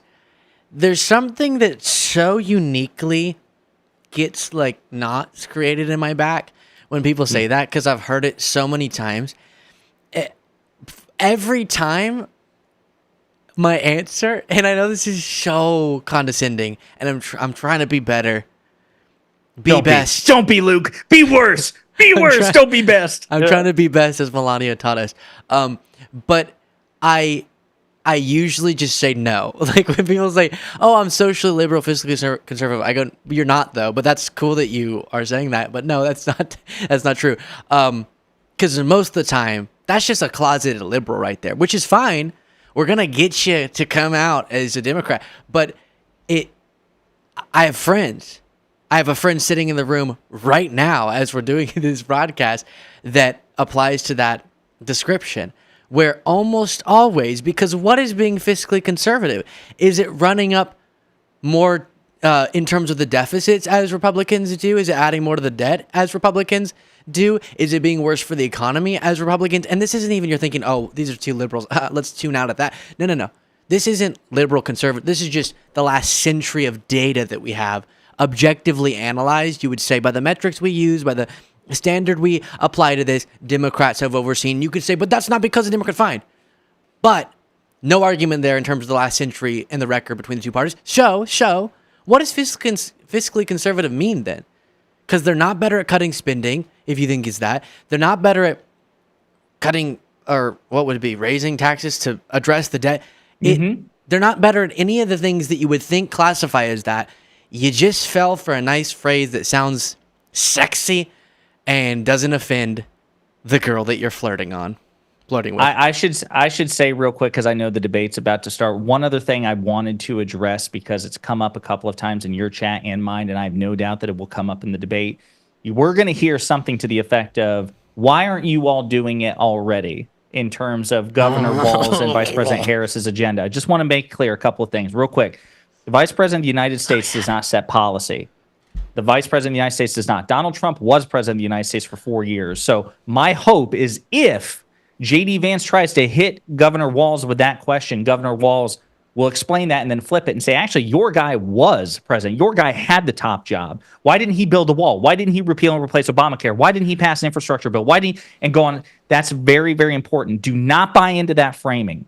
Not buy into that framing. And just to be clear, why didn't they do it yet? Because they were busy doing other historic things, to be clear. Vice President Harris should stand on, so Tim Walz should stand on the Biden-Harris record, which is one of, I won't go through the whole list because I don't even think we have time before this thing's about to start, but you've heard both of us go through it many times. It's this stunning recovery, a plummeted crime, one piece of legislation after another that has been historic, and just because Fox News ignores all that, just because a lot of mainstream media ignores all that, doesn't make it not true. So a big thing I don't know why people don't add to what you said either is not just, well, oh, she didn't have the power, but with the power she did have, she participated in what was a historic legislative set of victories, and the fact that they just get to ignore all of that is another example of how wonky this political environment is. It is. I think it's ready. I think chat's saying that it's going on. It's 9 o'clock. Right, here we go. President of the United States, Democratic Governor Tim Walz of Minnesota and Republican Senator J.D. Vance of Ohio. Now, this is likely the final debate of this election cycle, and voting is already underway in 20 states. CBS News polling shows this remains a race either presidential candidate could win. The CBS News vice presidential debate starts now. Fight for every single vote, and we're going to take this country back. And we are ready to continue to build the future together. We're going to turn this whole country red with President Donald J. Trump's leadership. You know what's at the end of this little journey? Kamala Harris as the next president of the United States. This is a CBS News special, live from CBS News headquarters in New York. Luke, people are asking in your chat to turn it up if you can. Vice presidential debate. Good evening, I'm Nora O'Donnell, and thank you for joining us for tonight's CBS News vice presidential debate. We want to welcome our viewers on CBS, on other networks here in the U.S. and around the world. We have a consequential night ahead, and our focus is the issues that matter to you, the voter. Let's introduce the candidates. Minnesota's Democratic Governor Tim Walz and Ohio's Republican Senator J.D. Vance tonight meeting for the first time. I'm Margaret Brennan. In order to have a thoughtful and civil debate, these are the rules that both campaigns have agreed to. Questions will be directed at one candidate, who will have 2 minutes to respond. The other candidate will be allowed 2 minutes for rebuttal. Then each candidate will get another minute to make further points, with an additional 1 minute each at the discretion of the moderator. The primary role of the moderators is to facilitate the debate between the candidates, enforce the rules, and provide the candidates with the opportunity to fact-check claims made by each other. CBS News reserves the right to mute the candidates' microphones to maintain decorum. We have not shared the questions or topics with the campaigns. The stage is set. Governor, Senator, thank you for joining us. Let's get started. Tonight, our country is facing several unfolding crises. The Middle East is on the brink of war. Americans are suffering from the catastrophic impact of Hurricane Helene. And now a labor strike as 25,000 dock workers from Maine to Texas are picketing. We're going to begin tonight with the Middle East. Margaret. Thank you, Nora. Earlier today, Iran launched its largest attack yet on Israel, but that attack failed, thanks to joint U.S. and Israeli defensive action. President Biden has deployed more than 40,000 U.S. military personnel and assets to that region over the past year to try to prevent a regional war. Iran is weakened, but the U.S. still considers it the largest state sponsor of terrorism in the world, and it has drastically reduced the time it would take to develop a nuclear weapon. It is down now to 1 or 2 weeks' time. Governor Walz, if you were the final voice in the Situation Room, would you support or oppose a preemptive strike by Israel on Iran? You have 2 minutes. Well, thank you. And thank you for those joining at home tonight. Let's keep in mind where this started. October 7th, Hamas terrorists massacred over 1,400 Israelis and took prisoners. Israel's ability to be able to defend itself is absolutely fundamental. Getting its hostages back, fundamental, and ending the humanitarian crisis in Gaza. But the expansion of Israel and its proxies is an absolute fundamental necessity for the United States to have the steady leadership there. You saw it experienced today, where along with our Israeli partners and our coalition, able to stop the incoming attack. But what's fundamental here is that steady leadership is going to matter. It's clear, and the world saw it on that debate stage a few weeks ago, a nearly 80-year-old Donald Trump talking about crowd sizes is not what we need in this moment. But it's not just that. It's those that were closest to Donald Trump that understand how dangerous he is when the world is this dangerous. His chief of staff, John Kelly, said that he was the most flawed human being he'd ever met. And both of his secretaries of defense and his national security advisors said he should be nowhere near the White House. Now, the person closest to them, Donald Trump, said he's unfit for the highest office. That was Senator Vance. What we've seen out of Vice President Harris is we've seen steady leadership. We've seen a calmness that is able to draw on the coalitions to bring them together. Understanding that our allies matter. When our allies see Donald Trump turn towards Vladimir Putin, turn towards North Korea, when we start to see that type of fickleness around holding the coalitions together, we will stay committed. And as the vice president said today we will protect our forces and our allied forces, and there will be consequences. Governor, your time is up. Senator Vance, the same question. Would you support or oppose a preemptive strike by Israel on Iran? You have 2 minutes. So, Margaret, I want to answer the question. First of all, thanks, Governor. Thanks to CBS for hosting the debate. And thanks, most importantly, to the American people who are watching this evening and caring enough about this country to pay attention to this vice presidential debate. I want to answer the question, but I want to actually give an introduction to myself a little bit, because I recognize a lot of Americans don't know who either one of us are. I was raised in a working class family. My mother required food assistance for periods of her life. My grandmother required Social Security help to raise me. And she raised me in part because my own mother struggled with addiction for a big chunk of my early life. I went to college on the GI Bill after I enlisted in the Marine Corps and served in Iraq. And so I stand here asking to be your vice president with extraordinary gratitude for this country, for the American dream that made it possible for me to live my dreams.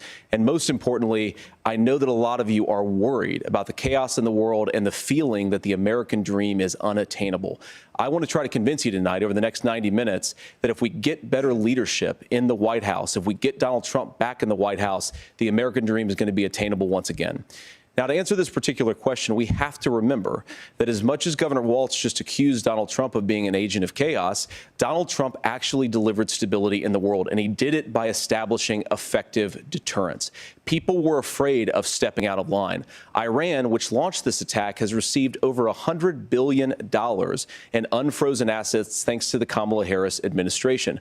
What do they use that money for? They use it to buy weapons that they're now launching against our allies, and God forbid, potentially launching against the United States as well. Donald Trump recognized that for people to fear the United States, you needed peace through strength. They needed to recognize that if they got out of line, the United States global leadership would put stability and peace back in the world. Now, you asked about a preemptive strike, Margaret, and I want to answer the question. Look, it is up to Israel what they think they need to do to keep their country safe, and we should support our allies wherever they are when they're fighting the bad guys. I think that's the right approach to take with the Israel question. Thank you, Senator.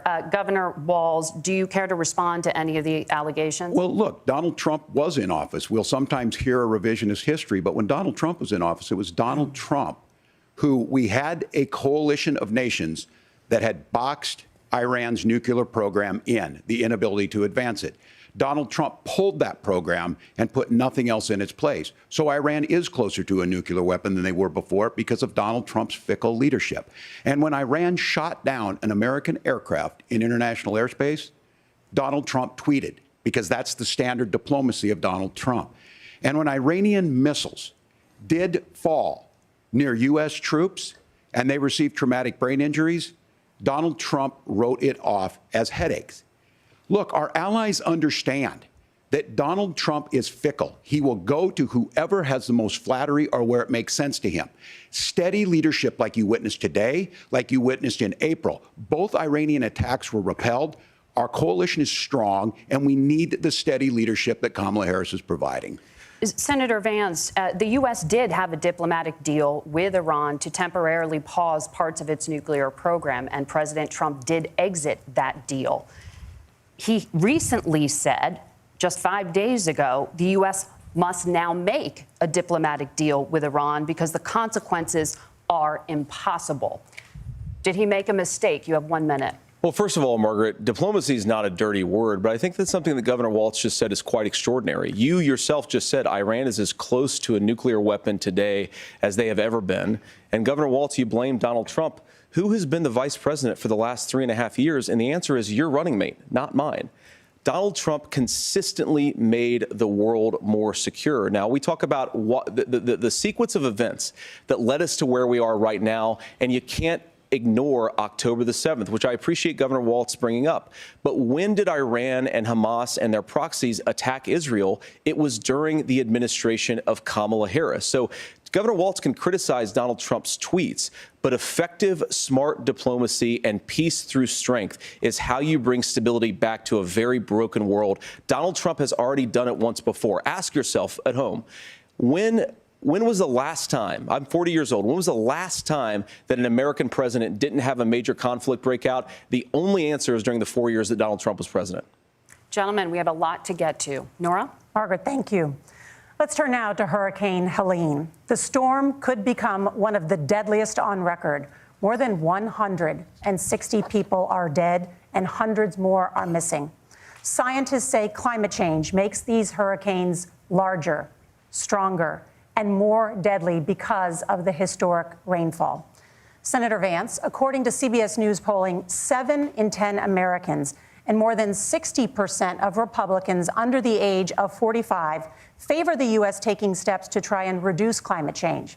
Senator, what responsibility would the Trump administration have to try and reduce the impact of climate change? I'll give you 2 minutes. Sure. So first of all, let's start with the hurricane, because it's an unbelievable, unspeakable human tragedy. I just saw today actually a photograph of two grandparents on a roof with a 6-year-old child, and it was the last photograph ever taken of them because the roof collapsed and those innocent people lost their lives. And I'm sure Governor Walz joins me in saying our hearts go out to those innocent people, our prayers go out to them, and we want as robust and aggressive as a federal response as we can get to save as many lives as possible, and then of course afterwards to help the people in those communities rebuild. I mean, these are communities that I love. Some of them I know very personally in Appalachia, all across the Southeast. They need their government to do their job, and I commit that when Donald Trump is president again, the government will put the citizens of this country first when they suffer from a disaster.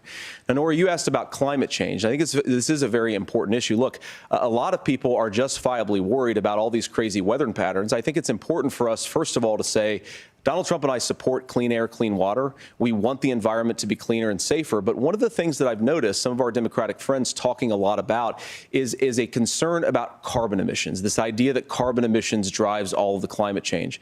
Well, let's just say that's true, just for the sake of argument, so we're not arguing about weird science. Let's just say that's true. Well, if you believe that, what would you want to do? The answer is that you'd want to reshore as much American manufacturing as possible, and you'd want to produce as much energy as possible in the United States of America, because we're the cleanest economy in the entire world. What have Kamala Harris's policies actually led to? More energy production in China, more manufacturing overseas, more doing business in some of the dirtiest parts of the entire world. And when I say that, I mean the amount of carbon emissions they're doing per unit of economic output. So if we actually care about getting cleaner air and cleaner water, the best thing to do is to double down and invest in American workers and the American people. And unfortunately, Kamala Harris has done exactly the opposite. Governor Walz, you have 2 minutes to respond. Well, we got close to an agreement because all those things are happening. Look, first of all, it is a horrific tragedy with this hurricane, and my heart goes out to the folks that are down there in contact with the governors. I serve as co-chair of the Council of Governors as we work together on these emergency managements. Governors know no partisanship. They work together to all of the governors and the emergency responders are on the ground. Those happen on the front end. The federal government comes in, makes sure they're there to that we recover, but we're still in that phase where we need to make sure that they're staying there, staying focused. Now, look, coming back to the climate change issue, there's no doubt this thing roared onto the scene faster and stronger than anything we've seen. Senator Vance has said that there's a climate problem in the past. Donald Trump called it a hoax and then joked that these things would make more beachfront property to be able to invest in. What we've seen out of the Harris administration now, the Biden-Harris administration, is we've seen this investment. We've seen massive investments, the biggest in global history that we've seen in the Inflation Reduction Act, has created jobs all across the country. 2,000 in Jeffersonville, Ohio, taking the EV technology that we invented and making it here. 200,000 jobs across the country. The largest solar manufacturing plant in North America sits in Minnesota. But my farmers know climate change is real. They've seen 500-year droughts, 500-year floods back to back. But what they're doing is adapting, and this has allowed them to tell me, look, I harvest corn, I harvest soybean, and I harvest wind. We are producing more natural gas and more oil at any time than we ever have. We're also producing more clean energy. So the solution for us is to continue to move forward, that climate change is real.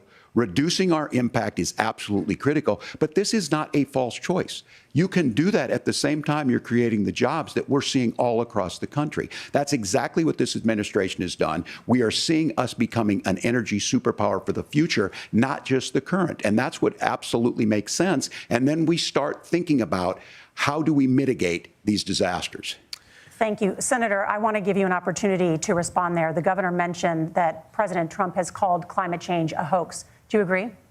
Well, look, what the president has said is that if the Democrats, in particular Kamala Harris and her leadership, if they really believe that climate change is serious, what they would be doing is more manufacturing and more energy production in the United States of America, and that's not what they're doing. So clearly, Kamala Harris herself doesn't believe her own rhetoric on this. If she did, she would actually agree with Donald Trump's energy policies. Now, something Governor Walz said I think is important to touch upon, because when we talk about clean energy, I think that's a slogan that often the Democrats Democrats will use here. And I'm talking, of course, about the Democratic leadership. And the real issue is that if you're spending hundreds of millions or even billions of dollars of American taxpayer money on solar panels that are made in China, number one, you're going to make the economy dirtier. We should be making more of those solar panels here in the United States of America. Some of them are, Tim, but a lot of them are being made overseas in China, especially the components that go into those solar panels. So if you really want to make the environment cleaner, you've got to invest in more energy production. We haven't built a nuclear facility, I think, one in the past 40 years. Senator. Natural gas, we got to invest more in it. Kamala Harris has done the opposite. That's raised energy prices and also meant that we're doing Senator, worse by the climate. your time is up.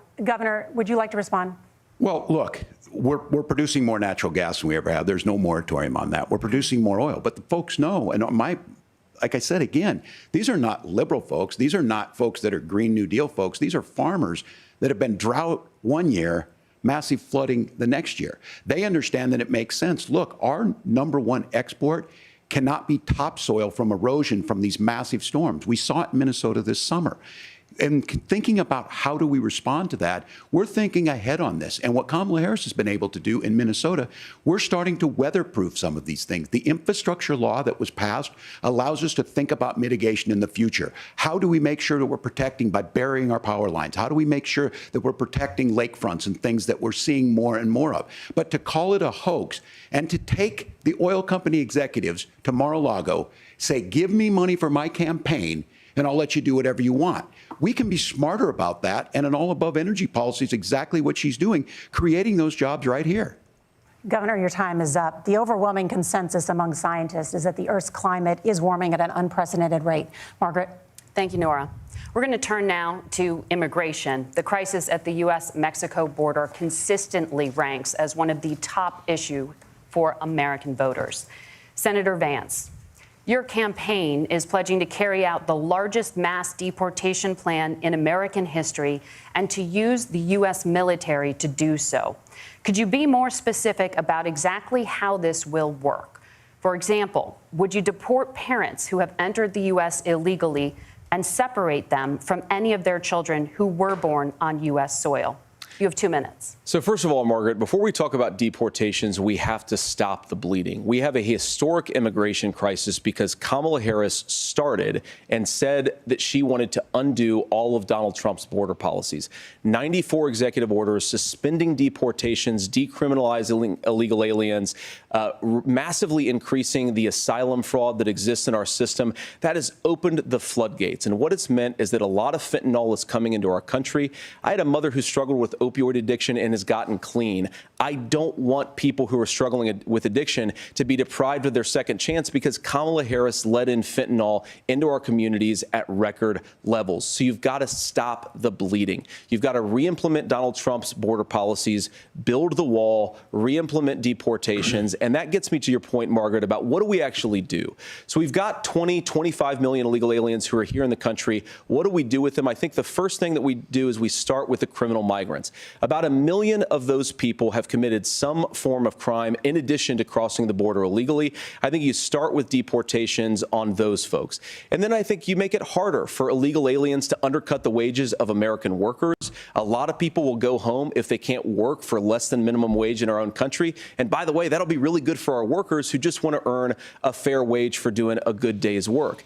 And the final point, Margaret, is you ask about family separation. Right now in this country, Margaret, we have 320,000 children that the Department of Homeland Security has effectively lost. Some of them have been sex trafficked. Some of them hopefully are at homes with their families. Some of them have been used as drug trafficking mules. The real family separation policy in this country is unfortunately Kamala Harris's wide open southern border.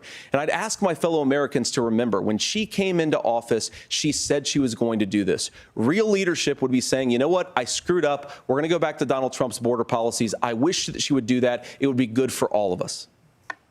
Governor, do you care to respond to any of those specific allegations, including that the vice president is, quote, letting in fentanyl and using kids as drug mules, among other things, regarding children. The drug mule is not true, but I will say about this, about the fentanyl, because this is a crisis of this, the opioid crisis. And the good news on this is the last 12 months saw the largest decrease in opioid deaths in our nation's history, 30% decrease in Ohio. But there's still more work to do.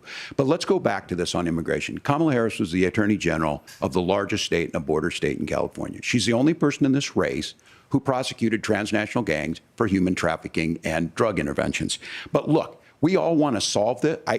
Most of us want to solve this, and that is the United States Congress. That's the Border Patrol agents. That's the Chamber of Commerce. That's most Americans out here. That's why we had the fairest and the toughest bill on immigration that this nation's seen. It was crafted by a conservative senator from Oklahoma, James Lankford. I know him. He's super conservative, but he's a man of principle, wants to get it done.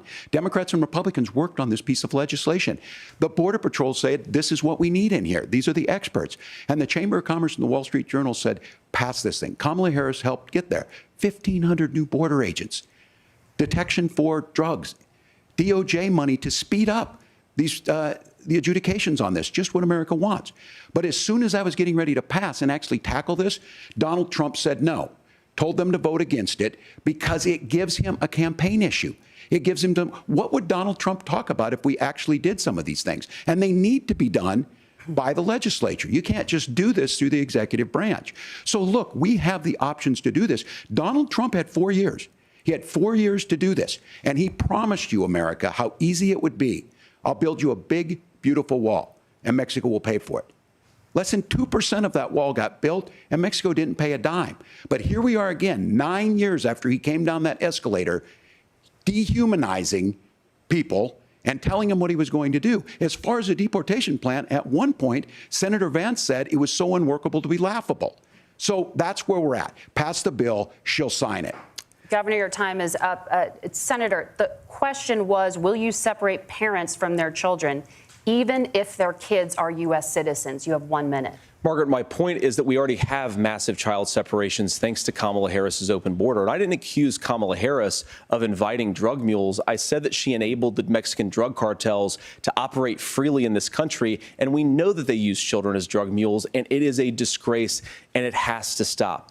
Look, I think what Tim said just doesn't pass the smell test. For 3 years, Kamala Harris went out bragging that she was going to undo Donald Trump's border policy. She did exactly that. We had a record number of illegal crossings. We had a record number of fentanyl coming into our country.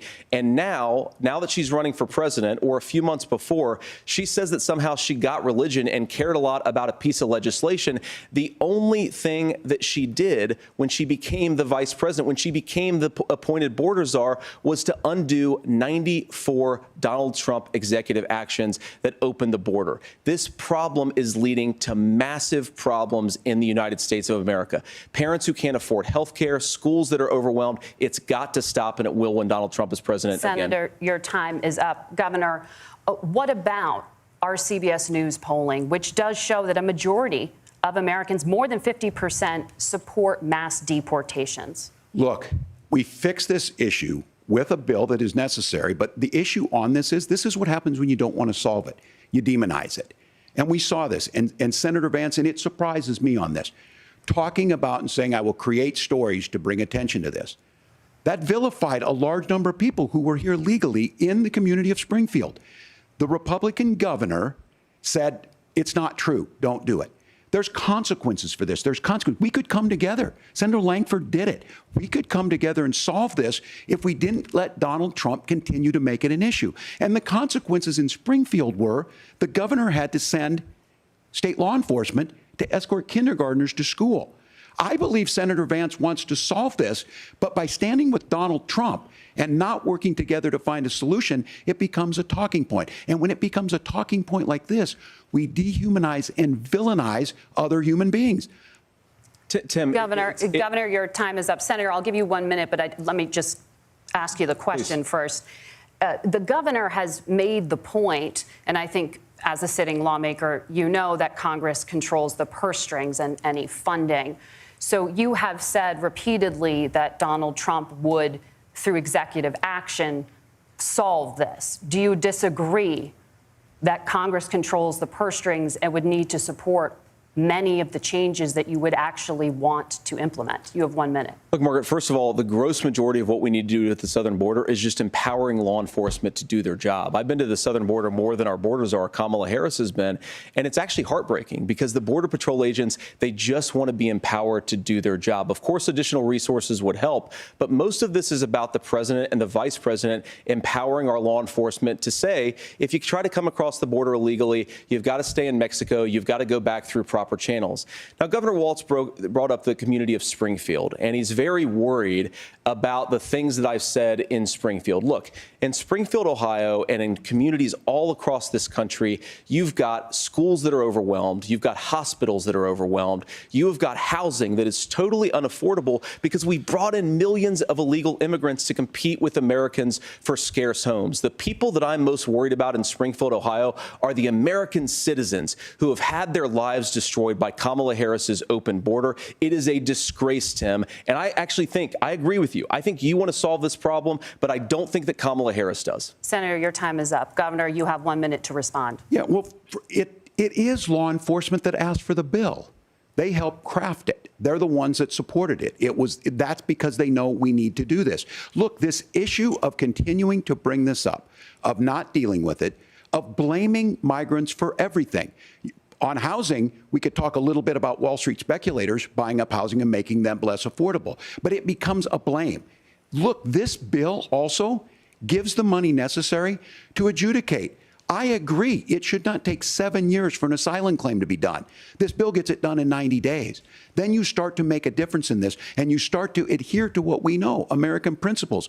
I don't talk about my faith a lot, but Matthew 25:40 talks about, to the least amongst us you do unto me. I think that's true of most Americans. They simply want order to it. This bill does it. It's funded. It's supported by the people who do it. And it lets us keep our dignity about how we treat other people. Thank you, Governor. And just to clarify for our viewers, Springfield, Ohio does have a large number of Haitian migrants who have legal status. Right. Temporary protected status. Well, Margaret, but thank you, Senator. We have so much to get to. Margaret, I think it's important because we're going to turn now to the economy. Thank you, Margaret. The rules were that you guys weren't going to fact check, and since you're fact checking me, I think it's important to say what's actually going on. So there's an application called the CBP One app, where you can go on as an illegal migrant, apply for asylum or apply for parole, and be granted legal status at the wave of a Kamala Harris open border wand. That is not a person coming in, applying for a green card and waiting for 10 years. That is the facilitation of illegal immigration, Margaret, by our own leadership. Thank you, Senator, for describing the legal process. We have so much to get to, Senator. Those laws have been on the books since 1990.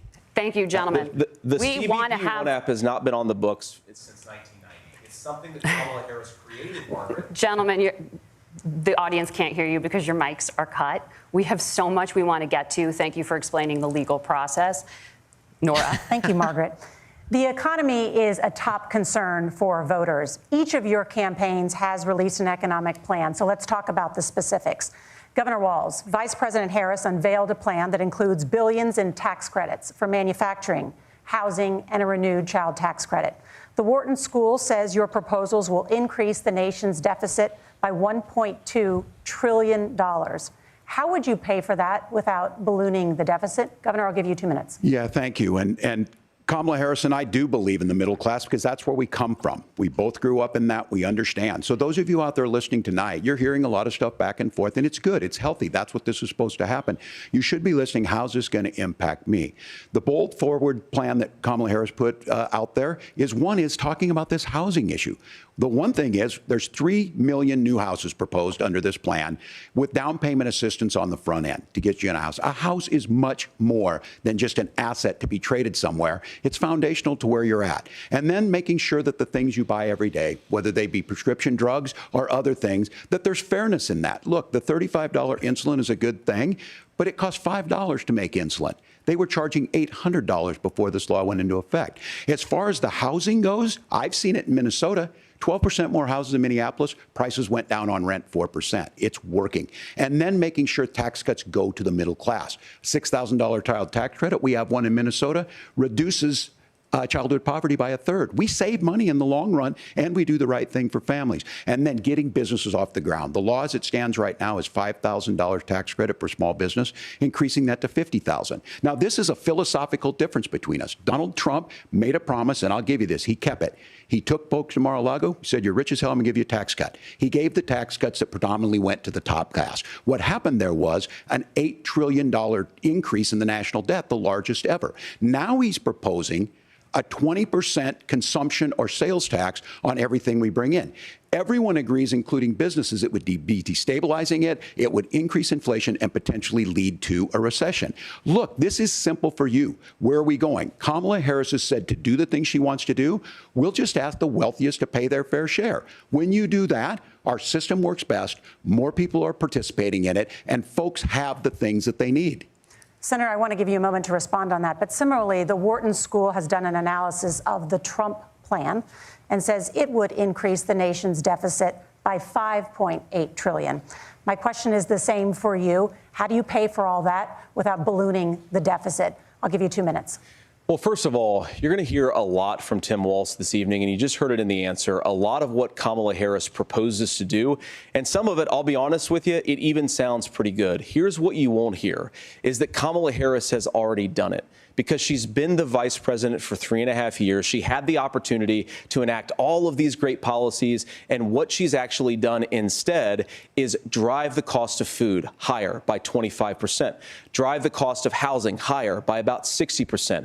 Open the American southern border and make middle-class life unaffordable for a large number of Americans. If Kamala Harris has such great plans for how to address middle-class problems, then she ought to do them now. Not when asking for a promotion, but in the job the American people gave her 3.5 years ago. And the fact that she isn't tells you a lot about how much you can trust her actual plans. Now, Donald Trump's economic plan is not just a plan, but it's also a record. A lot of those same economists attack Donald Trump's plans, and they have PhDs, but they don't have common sense and they don't have wisdom, because Donald Trump's economic policies delivered the highest take-home pay in a generation in this country, 1.5% inflation, and to boot, peace and security all over the world. So when people say that Donald Trump's economic plan doesn't make sense, I say, look at the record. He delivered rising take-home pay for American workers.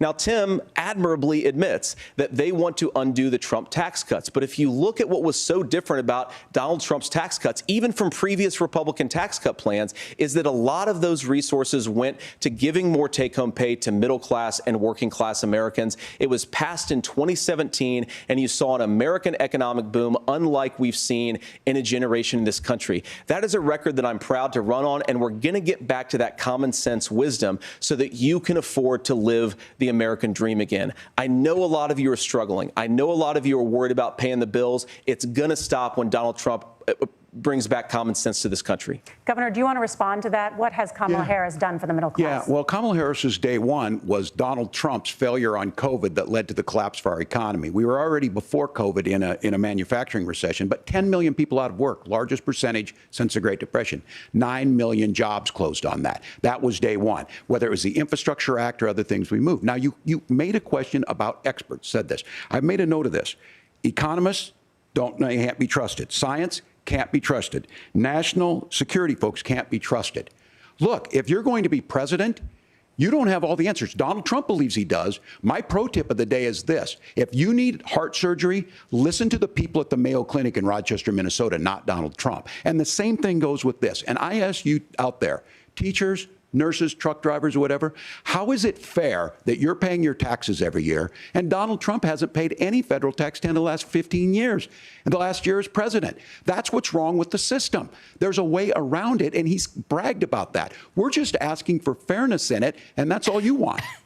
You have a minute. Governor, you say trust the experts. But those same experts for 40 years said that if we shipped our manufacturing base off to China, we'd get cheaper goods. They lied about that. They said if we shipped our industrial base off to other countries, to Mexico and elsewhere, it would make the middle class stronger. They were wrong about that. They were wrong about the idea that if we made America less self-reliant, less productive in our own nation, that it would somehow make us better off, and they were wrong about it. And for the first time in a generation, Donald Trump had the wisdom and the courage to say to that bipartisan consensus, we're not doing it anymore. We're bringing American manufacturing back. We're unleashing American energy. We're going to make more of our own stuff. And this isn't just an economic issue. I mean, I've got 3 beautiful little kids at home, 7, 4, and 2, and I love them very much, and I hope they're in bed right now.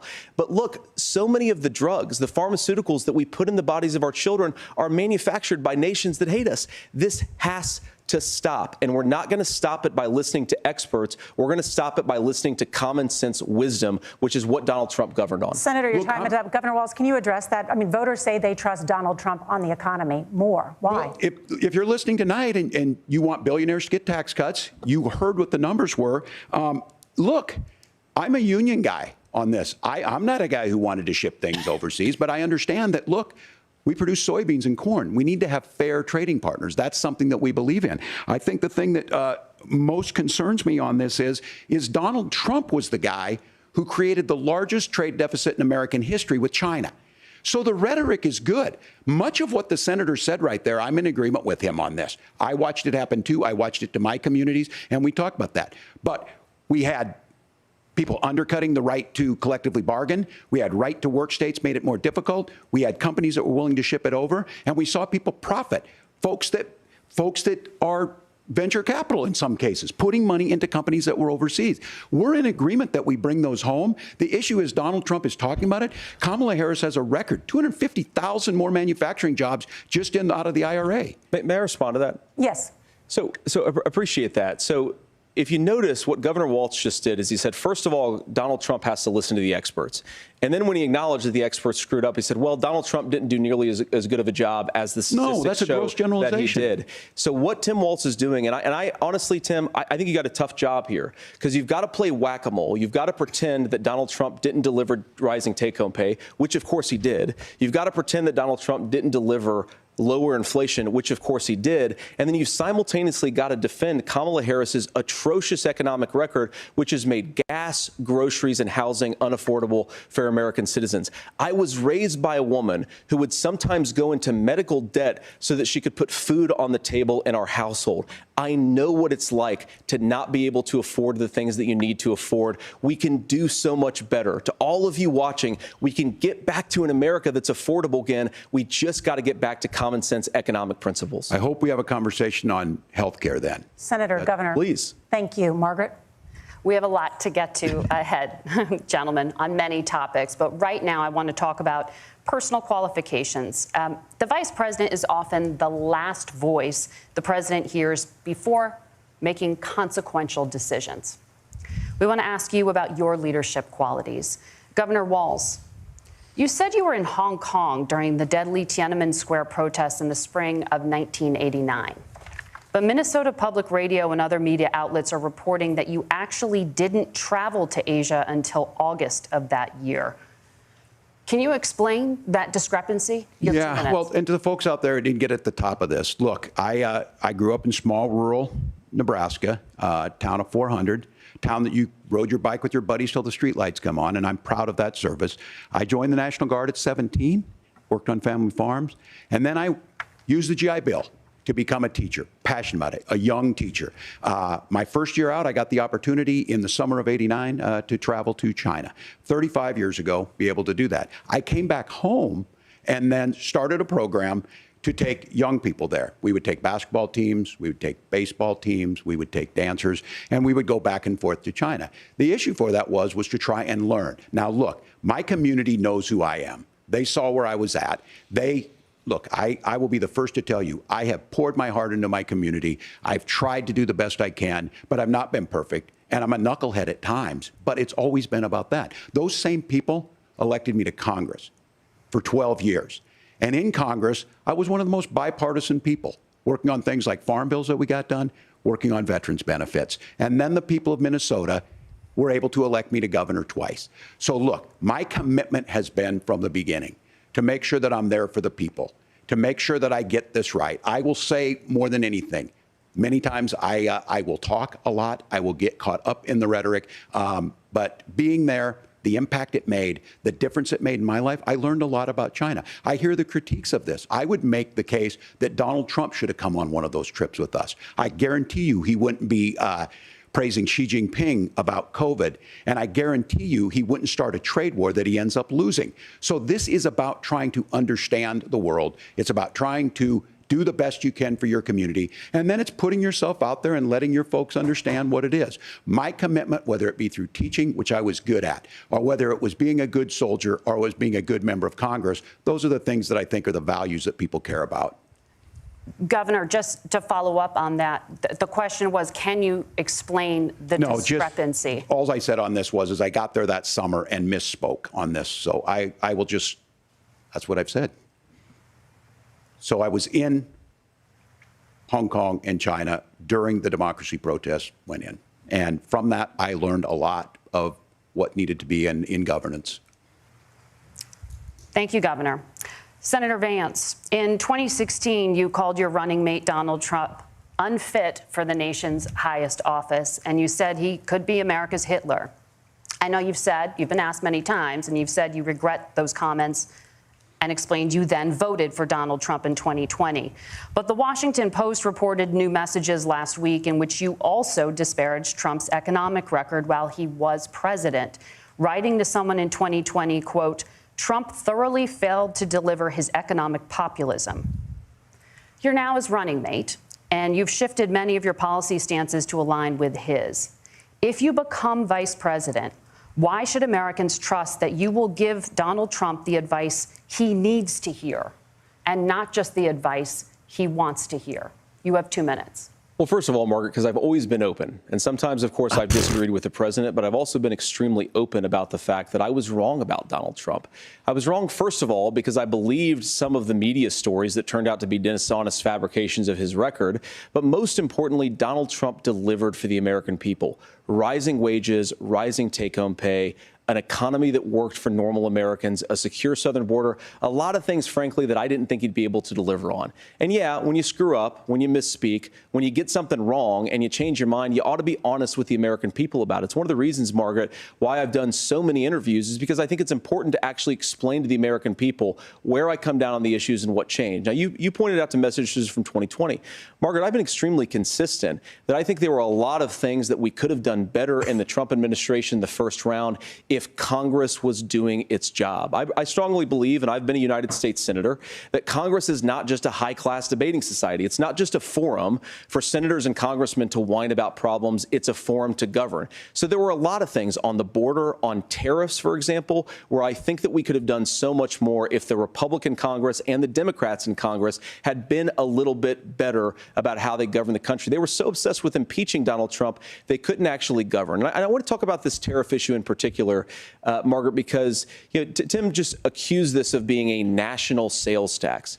Look, the one thing, and you're probably surprised to hear me praising Joe Biden, but the one thing that Joe Biden did is he continued some of the Trump tariffs that protected American manufacturing jobs. And it's the one issue, the most pro-worker part of the Biden administration, it's the one issue where Kamala Harris has run away from Joe Biden's record. Think about this. If you're trying to employ slave laborers in China at $3 a day, you're going to do that and undercut the wages of American workers unless our country stands up for itself and says you're not accessing our markets unless you're paying middle-class Americans a fair wage. Senator, your time is up. Nora? Thank you. Now to the issue of reproductive rights. Governor Walz, after Roe versus Wade was overturned, you signed a bill into law that made Minnesota one of the least restrictive states in the nation when it comes to abortion. Former President Trump said in the last debate that you believe abortion, quote, in the 9th month is absolutely fine. Yes or no? Is that what you support? I'll give you 2 minutes. That's not what the bill says. But look, this issue is what's on everyone's mind. Donald Trump put this all into motion. He brags about how great it was that he put the judges in and overturned Roe versus Wade, 52 years of personal autonomy. And then he tells us, oh, we send it to the states. It's a beautiful thing. Amanda Zaworski would disagree with you on it's a beautiful thing. A young bride in Texas waiting for their child at 18 weeks. She has a complication, a tear in the membrane. She needs to go in. The medical care at that point needs to be decided by the doctor. And that would have been an abortion. But in Texas, that would have put them in legal jeopardy. She went home, got sepsis, nearly dies, and now she may have difficulty having children. Or in Kentucky, Hadley Duval, a 12-year-old child raped and impregnated by her stepfather. Those are horrific. Now, when God asked about that, Senator Vance said 2 wrongs don't make a right. There is no right in this. So in Minnesota, what we did was restore Roe versus Wade. We made sure that we put women in charge of their health care. But look, this is not where, if you don't know Amanda or a Hadley, you soon will. Their Project 2025 is going to have a registry of pregnancies. It's going to make it more difficult, if not impossible, to get contraception and limit access, if not eliminate access to infertility treatments. For so many of you out there listening, me included, infertility treatments are why I have a child. That's nobody else's business, but those things are being proposed. And the catch-all on this is, well, the states will decide what's right for Texas might not be right for Washington. That's not how this works. This is basic human right. We have seen maternal mortality skyrocket in Texas, outpacing many other countries in the world. This is about health care. In Minnesota, we are ranked first in health care for a reason. We trust women. We trust doctors. Senator, do you want to respond to the governor's claim? Will you create a federal pregnancy monitoring agency? No, Nora, certainly we won't. And I want to talk about this issue because I know a lot of Americans care about it, and I know a lot of Americans don't agree with everything that I've ever said on this topic. And, you know, I grew up in a working class family in a neighborhood where I knew a lot of young women who had unplanned pregnancies and decided to terminate those pregnancies because they feel like they didn't have any other options. And, you know, one of them is actually very dear to me. And I know she's watching tonight, and I love you. And she told me something a couple years ago that she felt like if she hadn't had that abortion, that it would have destroyed her life because she was in an abusive relationship. And I think that what I take from that as a Republican who proudly wants to protect innocent life in this country, who proudly wants to protect the vulnerable, is that my party, we've got to do so much better of a job at earning the American people's trust back on this issue where they frankly just don't trust us. And I think that's one of the things that Donald Trump and I are endeavoring to do. I want us as a Republican Party to be pro-family in the fullest sense of the word. I want us to support fertility treatments. I want us to make it easier for moms to afford to have babies. I want it to make it easier for young families to afford a home so they can afford a place to raise that family. And I think there's so much that we can do on the public policy front just to give women more options. Now, of course, Donald Trump has been very clear that on the abortion policy specifically, that we have a big country and it's diverse. And California has a different viewpoint on this than Georgia. Georgia has a different viewpoint from Arizona. And the proper way to handle this, as messy as democracy sometimes is to let voters make these decisions, let the individual states make their abortion policy. And I think that's what makes the most sense in a very big, a very diverse, and let's be honest, sometimes a very, very messy and divided country. Governor, would you like to respond and also answer the question about restrictions? Yeah, well, the question got asked and Donald Trump made the accusation that wasn't true about Minnesota. Well, let me tell you about this idea that there's diverse states. There's a young woman named Amber Thurman. She happened to be in Georgia, a restrictive state. Because of that, she had to travel a long distance to North Carolina to try and get her care. Amber Thurman died in that journey back and forth. The fact of the matter is, how can we as a nation say that your life and your rights, as basic as the right to control your own body, is determined on geography? There's a very real chance had Amber Thurman lived in Minnesota, she would be alive today. That's why the restoration of Roe versus Wade. When you listen to Vice President Harris talk about this subject and you hear me talk about it, you hear us talking exactly the same. Donald Trump is trying to figure out how to get the political right of this. I agree with a lot of what Senator Vance said about what's happening. His running mate, though, does not, and that's the problem. Governor, your time is up. Senator, let me ask you about that. He mentioned, it was, I think, referring to a national ban. In the past, you have supported a federal ban on abortion after 15 weeks. In fact, you said if someone can't support legislation like that, quote, you are making the United States the most barbaric pro-abortion regime anywhere in the entire world. My question is, why have you changed your position?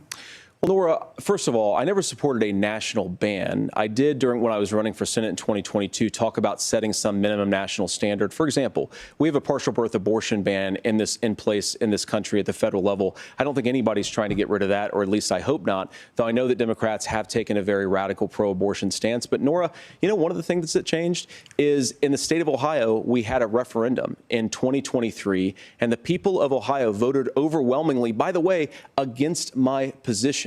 And I think that what I learned from that, Nora, is that we've got to do a better job at winning back people's trust. So many young women would love to have families. So many young women also see an unplanned pregnancy as something that's going to destroy their livelihood, destroy their education, destroy their relationships. And we have got to earn people's trust back. And that's why Donald Trump and I are committed to pursuing pro-family policies, making child care more accessible, making fertility treatments more accessible, because we've got to do a better job at that. And that's what real leadership is. Governor, your response. I'm going to respond on the pro-abortion piece of that. No, we're not. We're pro-women. We're pro-freedom to make your own choice. We know what the implications are to not be that. Women having miscarriages, women not getting the care, physicians feeling like they may be prosecuted for providing that care. And as far as making sure that we're educating our children and giving them options, Minnesota's a state with one of the lowest teen pregnancy rates. We understand that too. We know that the options need to be available, and we make that true. We also make it, we're a top 3 state for the best place to raise children. But these two things, to try and say that we're pro-children, but we don't like this, or you guys are pro-abortion, that's not the case at all. We are pro-freedoms for women to make their choices, and we're going, and Kamala Harris is making the case, to make options for children more affordable, a $6,000 child tax credit, but we're not going to base that on the backs of making someone like Amber Thurman drive 600 miles to try and get health care. Senator? May I respond to that? First of all, Governor, I agree with you. Amber Thurman should still be alive, and there are a lot of people who should still be alive, and I certainly wish that she was. And maybe you're free to disagree with me on this and explain this to me, but as I read the Minnesota law that you signed into law, the statute that you signed into law, it says that a doctor who presides over an abortion where the baby survives, the doctor is under no obligation to provide life-saving care to a baby who survives a botched late-term abortion. That is, I think, That's whether you're true. pro-choice or pro-abortion, that is fundamentally barbaric. And that's why I use that word, Nora, is because some of what we've seen, do you want to force Catholic hospitals to perform abortions against their will? Because Kamala Harris has supported suing Catholic nuns to violate their freedom of conscience. We can be a big and diverse country where we respect people's freedom of conscience and make the country more pro-baby and pro-family. But please. Yes, Governor, please respond. Look, this is one where there's always something there. This is a very simple proposition. These are women's decisions to make about their healthcare decisions, and the physicians who know best when they need to do this. Trying to distort the way a law is written to try and make a point, that's not it at all. What was I wrong about, Governor? Please tell me, what was I wrong about? That is not the way the law is written. Look, I've given But this, how? I've given this advice on a lot of things, that getting involved, getting engaged, that's been misread, and it was fact-checked at the last debate. But the point on this is there's a continuation of these guys to try and tell women or to get involved. I use this line on this, just mind your own business on this. Things worked best when Roe versus Wade was in place. When we do a restoration of Roe, that works best. That doesn't preclude us from increasing funding for children. It doesn't increase us from making sure that once that child's born, like in Minnesota, they get meals, they get early childhood education, they get health care. So the hiding behind we're going to do all these other things when you're not proposing them in your budget, Kamala Harris is proposing them. She's proposing all those things to make life easier for families. I asked a specific question, Governor. You gave me a slogan as a response. It's not the case. It's not true. That's not what the law says. So they fact-checked it with President Trump. Gentlemen, there's a lot to discuss. We have to move on, and we're going to be right back with much more of the CBS News vice presidential debate in just a moment. Josiah. Yeah, so I don't know how long we have. I'll just say, as I expected, this is a much closer debate in terms of substance and delivery. There's no doubt that J.D. Vance is an accomplished debater. He's very confident. He is a very smooth, extemporaneous speaker compared to Governor Walz. So the reports about Walz's nervousness are clearly true. I think that the weakest moment was obviously when they pressed him on the China timeline thing, which is really frustrating because that was a timeline event prior to him going into politics 35 years ago. and even the thing itself. You said it was July, but it was actually August. Like, okay, guys, come on. I didn't know that. That was from he made that statement before you're saying, or you think? It was well. I think he. I 35 thought years that. Oh my God! Now I need to be fact checked. I thought it was a timeline event from 1989. He may have referenced it more recently, Okay. but then it's easy to confuse something that happened 35 years ago. So he should have just said, "Listen, I got the timeline wrong. I fudged it. I'm sorry. I misspoke. There's no doubt about it. Let's just clear the air on this." And then either attack Donald Trump and JD Vance on their mistruths, which are much more pertinent. But I'll tell you what made it worse was the moderators just leaving that pause hanging. Like he was done talking, Luke, and they just left that pause. Very weird. That was weird. And then I'm sorry. No, I was just going to say, I was about to start a big list, so you finish up. Sorry. Yeah. Well, no, this is the last thing I was going to say is so then they turn, of course, to JD Vance's various dishonesties with regard to Donald Trump. And there's an implicit equivalence created there. Hey, you fudged a timeline from a thing 35 years ago. Also, JD Vance, you've repeatedly lied about your own damn running mate in the past 4 years. What about that? But I think that when the topic turned back to abortion, Governor Walz found his groove again. He's still going to be a rougher, extemporaneous speaker compared to JD Vance, but he had his passion, he had his confidence, and I think he got his groove back. Yeah, I would say number one I put down on my list, Vance's eyeliner was on point. Number two, Walz was definitely a little shaky at the beginning, but got sort of similar to our analysis right off the bat with Vice President Harris. But I think I was projecting onto her a little bit because I went back and watched the debate, and it actually wasn't as shaky as I remembered it right off the bat. And then obviously she ended up destroying Trump. But here, to your point, it's sort of like, as vice presidential debates typically are, this is not going to move the needle one way or another, right? It would have to be something real crazy to make an impact at all in the election for a debate like this.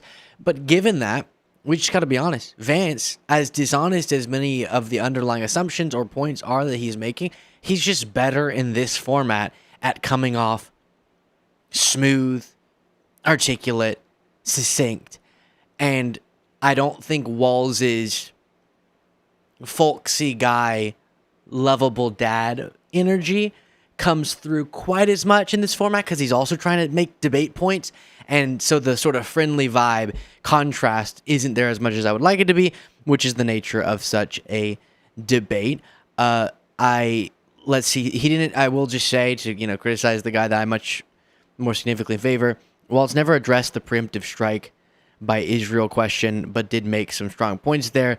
And then I thought the Walz steady leadership line about Kamala was a good one because I do think a lot of Americans resonate with the chaotic versus more stable contrast between the two. The climate change, renewable energy. I even texted Josiah off the stream, obviously, saying, wow, this is a really strong part for Walz because the climate change Vance lines weren't that strong. I thought Vance did get strong punches in, even if Walz had a strong refutation on the border stuff. And it's weird they haven't thought of a more effective response to that border security bill. Because it's a talking point, but it's a strong one that Democrats should keep bringing up. But it's weird that Trump and Vance, neither of them just said any talking point. All right, we're back.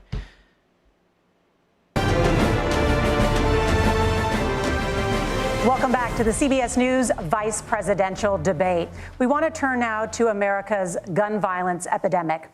The leading cause of death for children and teens in America is by firearms. Senator Vance, you oppose most gun legislation that Democrats claim would curb gun violence. You oppose red flag gun laws and legislation to ban certain semi-automatic rifles, including AR-15s. So let me ask you, earlier this year, for the first time, the parents of a school shooter were convicted of involuntary manslaughter and sentenced to 10 years in prison. Do you think holding parents responsible could curb mass shootings? I'll give you 2 minutes. Yeah, well, Nora, on that particular case, I don't know the full details, but I certainly trust local law enforcement and local authorities to make those decisions. I think in some cases the answer is going to be yes, and in some cases the answer is going to be no. And the details really matter here, of course. For example, if a kid steals a gun, that's going to be different than if a parent hands over a gun knowing that their kid is potentially dangerous. But look, I want to just sort of speak as a father of 3 beautiful little kids, and our oldest is now in 2nd grade. And like a lot of parents, we send our kids to school with such hope and such joy and such pride at their little faces on the first day of school. And we know, unfortunately, that a lot of kids are going to experience this terrible epidemic of gun violence. And of course, our hearts go out to the families that are affected by this terrible stuff. And we do have to do better. And I think that Governor Walz and I actually probably agree that we need to do better on this. The question is just, how do we actually do it? Now, here's something that really bothers me and worries me about this epidemic of violence. The gross majority, close to 90% in some of the statistics I've seen, of the gun violence in this country is committed with illegally obtained firearms. And while we're on that topic, we know that thanks to Kamala Harris's open border, we've seen a massive influx in the number of illegal guns run by the Mexican drug cartel. So that number, the amount of illegal guns in our country is higher today than it was 3.5 years ago. But what do we do about the schools? What do we do to protect our kids? And I think the answer is, and I say this not loving the answer, because I don't want my kids to go to school in a school that feels unsafe or where there are visible signs of security. But I unfortunately think that we have to increase security in our schools. We have to make the doors lock better. We have to make the doors stronger. We've got to make the windows stronger. And of course, we've got to increase school resource officers, because the idea that we can magically wave a wand and take guns out of the hands of bad guys, it just doesn't fit with recent experience. So we've got to make our schools safer. And I think we've got to have some common sense bipartisan solutions for how to do that. Governor, you have 2 minutes. Well, I think all the parents watching tonight, this is your biggest nightmare. Look, I got a 17-year-old, and he witnessed a shooting at a community center playing volleyball. Those things don't leave you. As a member of Congress, I sat in my office surrounded by dozens of the Sandy Hook parents, and they were looking at my 7-year-old picture on the wall. Their 7-year-old were dead, and they were asking us to do something. And look, I'm a hunter. I own firearms. The vice president is. We understand that the Second Amendment is there, but our first responsibility is to our kids to figure this out. In Minnesota, we've enacted enhanced red flag laws, enhanced background checks, and we can start to get data. But here's the problem. If we really want to solve this, we've got folks that won't allow research to be even done on gun violence. And this idea that we should just live with it, and here's what I do think, that this is a good start to the conversation. I 100% believe that Senator Vance hates it when these kids, it's abhorrent and it breaks your heart. I agree with that. But that's not far enough when we know there are things that worked. I've spent time in Finland and seen some Finnish schools. They don't have this happen, even though they have a high gun ownership rate in the country. There are reasonable things that we can do to make a difference. It's not infringing on your Second Amendment. And the idea to have some of these weapons out there, it just doesn't make any sense. Kamala Harris, as an attorney general, worked on this issue. She knows that it's there. No one's trying to scaremonger and say we're taking your guns, but I ask all of you out there, do you want your schools hardened to look like a fort? Is that what we have to go? When we know there's countries around the world that their children aren't practicing these types of drills. They're being kids. We owe it to them to get a fix. These are things that shouldn't be that difficult. You can still keep your firearms, and we can make a difference. We have to. If you're listening tonight, this breaks your heart. Senator. Tim, first of all, I didn't know that your 17-year-old witnessed a shooting. I'm sorry about that, and I hope that he's doing okay. Christ have mercy. It is awful.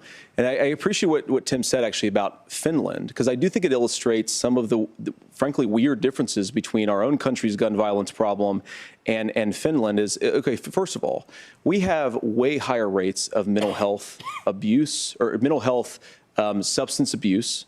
We have way higher rates of depression, way higher rates of anxiety. We unfortunately have a mental health crisis in this country that I really do think that we need to get to the root causes of, because I don't think it's the whole reason why we have such a bad gun violence problem, but I do think it's a big piece of it.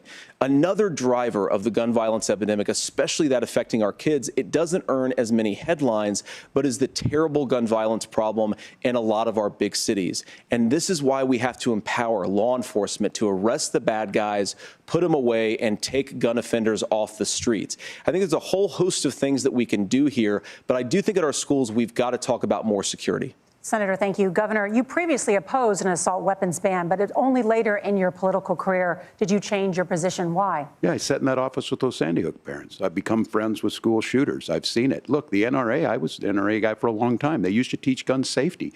I'm of an age where my shotgun was in my car so I could pheasant hunt after football practice. That's not where we live today. And several things I want to mention on this is, talking about cities and where it's at, the number one where the most firearm deaths happen in Minnesota are rural suicides. And we have an epidemic of children getting guns and shooting themselves. And so we have, and we should look at all of the issues, making sure folks have health care and all that, but I want to be very careful. This idea of stigmatizing mental health, just because you have a mental health issue doesn't mean you're violent. And I think what we end up doing is we start looking for a scapegoat. Sometimes it just is the guns. It's just the guns, and there are things that you can do about it. But I do think that this is one, and I think this is a healthy conversation. I think there's a capacity to find solutions on this that work, protect Second Amendment, protect our children. That's our priority. Gentlemen, thank you. Margaret? Thank you, Nora. Let's turn now to the top contributor to inflation, the high cost of housing and rent. There's a shortage of more than 4 million homes in the United States, and that contributes to the high housing prices. Governor Walz, the Harris campaign promises a $25,000 down payment assistance for first-time home buyers and a $10,000 tax credit. They also promise to build 3 million new homes. Where are you building these homes, and won't handing out that kind of money just drive up prices higher? No, it's not handing out. We have, first, let me say this issue of housing, and I think those of you listening on this, the problem we've had is that we've got a lot of folks that see housing as another commodity. It can be bought up, it can be shifted, it can be moved around. Those are not folks living in those houses. Those of you listening tonight, that house is a big deal. I bought and owned one house in my life. My mom still lives in the house where I was. And when I think of a house, I'm thinking of Christmas services after midnight mass where you go with your family. We need to make it more affordable. And one of the things, as I said, this program that the Vice President is pushing forward and bringing a new way of approaching this is something we're doing in Minnesota from that lead. We in the state invested in making sure our housing was the biggest investment that we'd ever made in housing.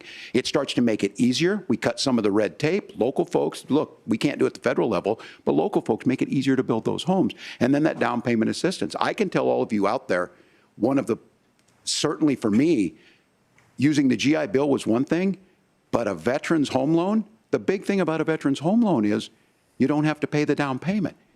Those are things that make it there. Now, look, you're going to pay it back, and you're going to pay your mortgage. Those are things that we know in the long run, the appreciated value, the generational wealth that's created from it. And I will give Minneapolis an example. Minneapolis is the one city where we've seen the lowest inflation rates.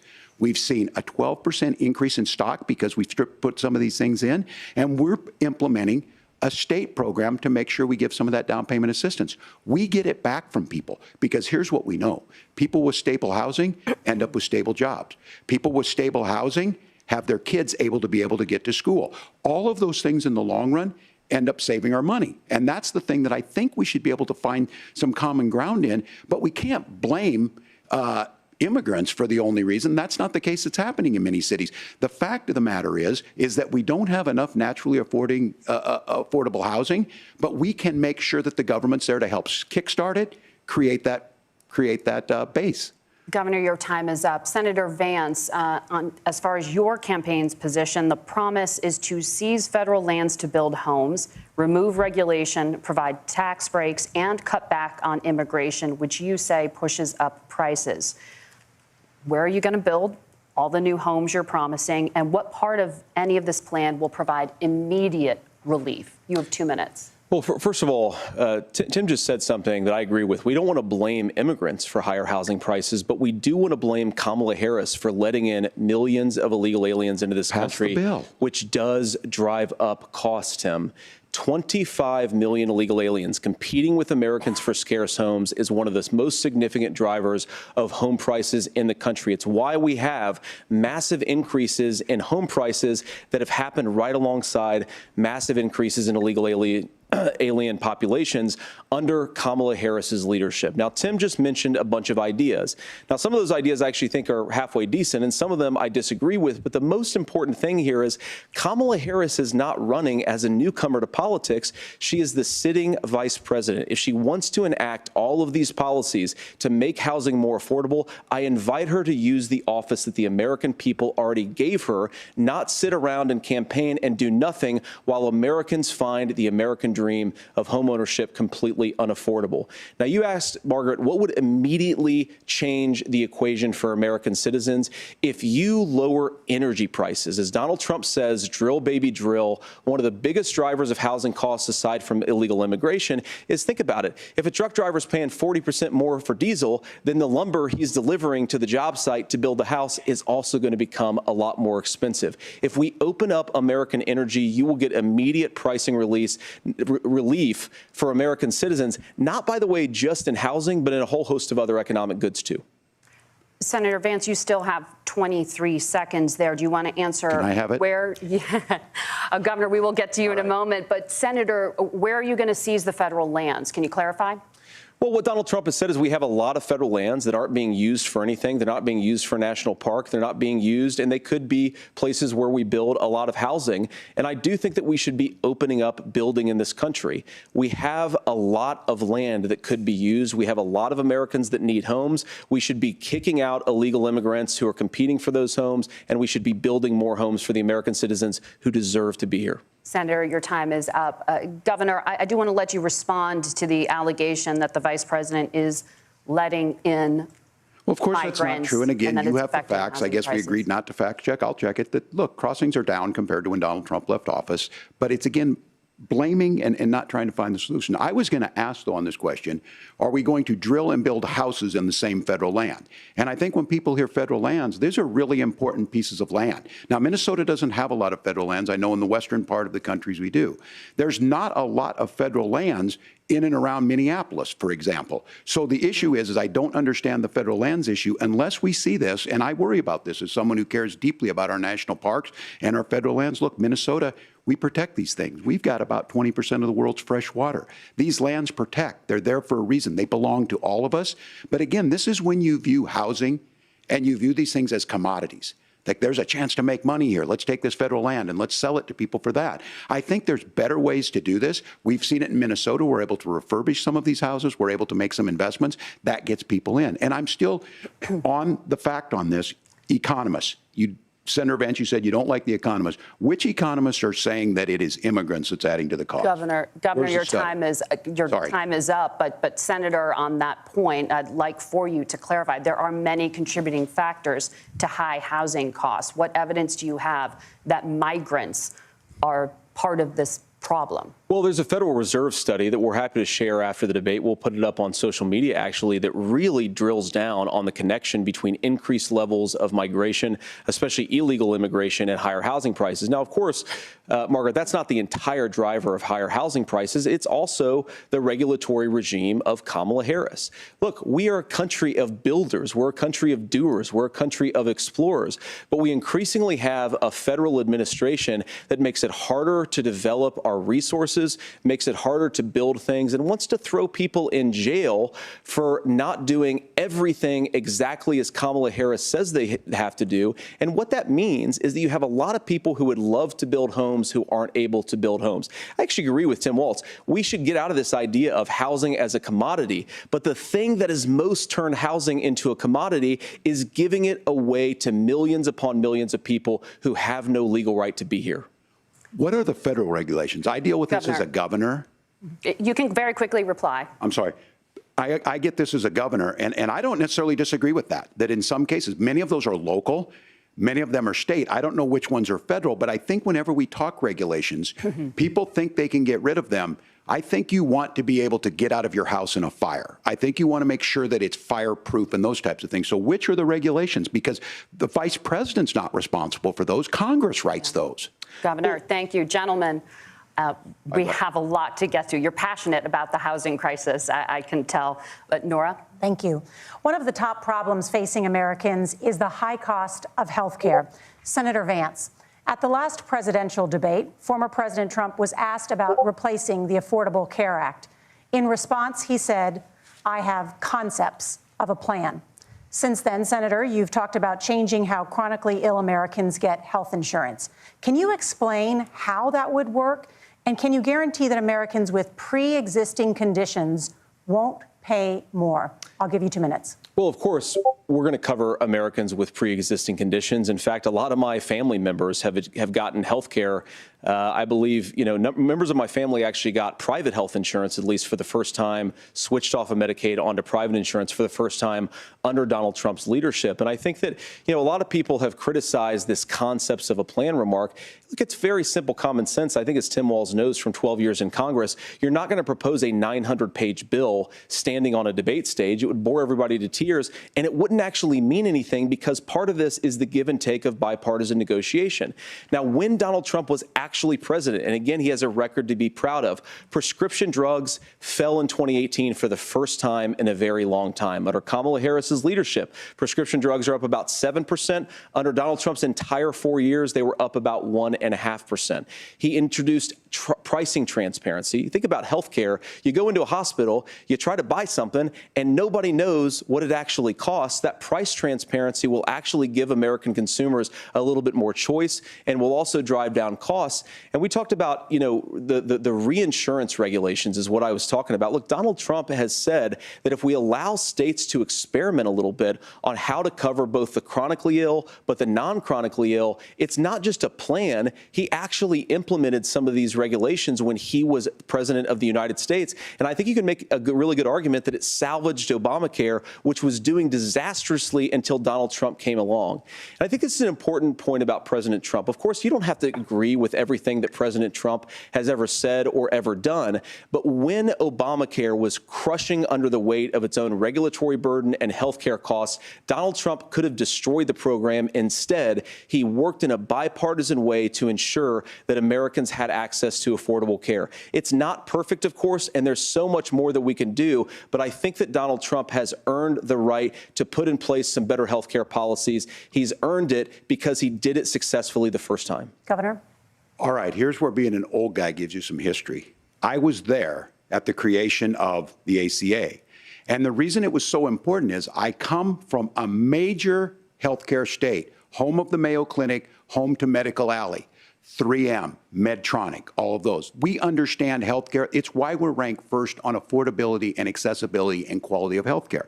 And so what I know is under Kamala Harris, more people are covered than they have before. And those of you listening, this is critical to you. Now, Donald Trump all of a sudden wants to go back and remember this. He ran on the first thing he was going to do on day one was to repeal Obamacare. On day one, he tried to sign an executive order to repeal the ACA. He signed on to a lawsuit to repeal the ACA, but lost at the Supreme Court. And he would have repealed the ACA had it not been for the courage of John McCain to save that bill. Now, fast forward, what that means to you is you lose your pre-existing conditions. If you're sitting at home and you got asthma, too bad. If you're a woman, probably not. Broke your foot during football, might kick you out. Your kids get kicked out when they're 26.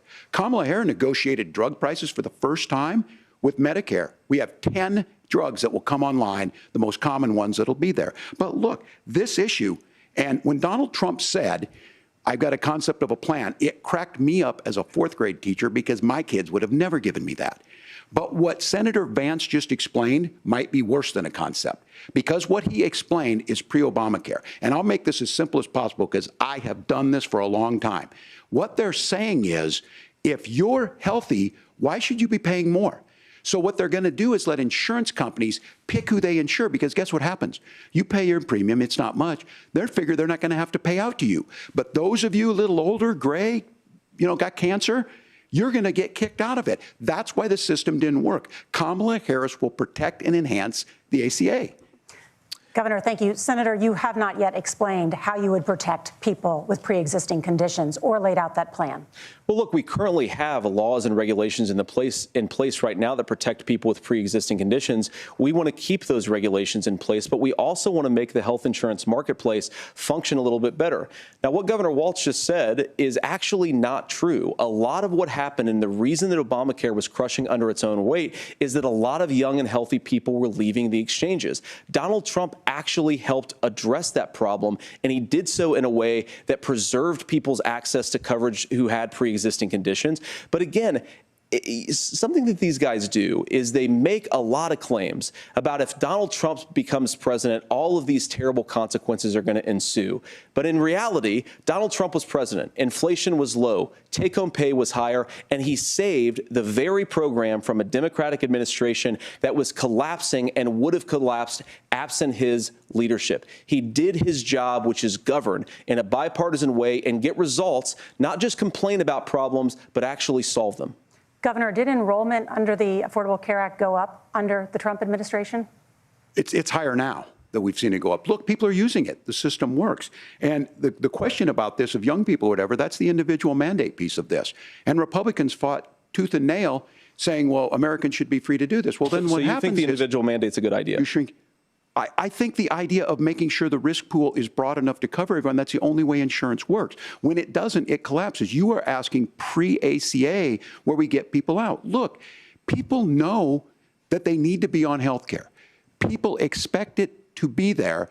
And when we are able to make it, and we are making it this way, when we incentivize people to be in the market, when we help people who might not be able to afford it get there, and we make sure then when you get sick and old, it's there for you. Because I heard people say, well, I don't want to buy into Medicare or whatever. Good luck buying health care once you get past 70.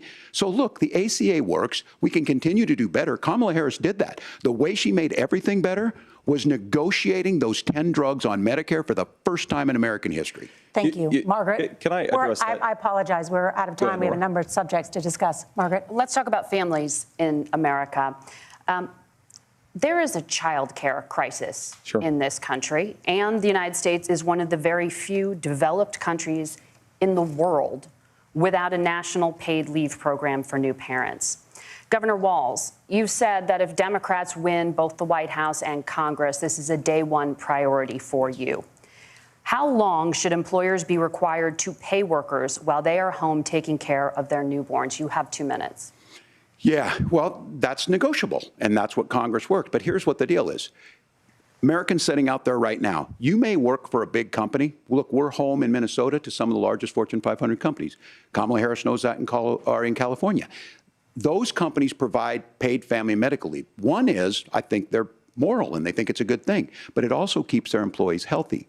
We in Minnesota passed a paid family and medical leave. You have a child, and I had to go back to work 5 days after my kids were born. This allows you to stay home a certain amount of time. What we know is that gets the child off to a better start, the family works better, we stay in their employers, we get more consistency in that. So Kamala Harris has made it a priority. We implemented it in Minnesota and we see growth. That's how you become a pro-business state. But the negotiations on it, and here's the issue. Those big companies are able to offer it.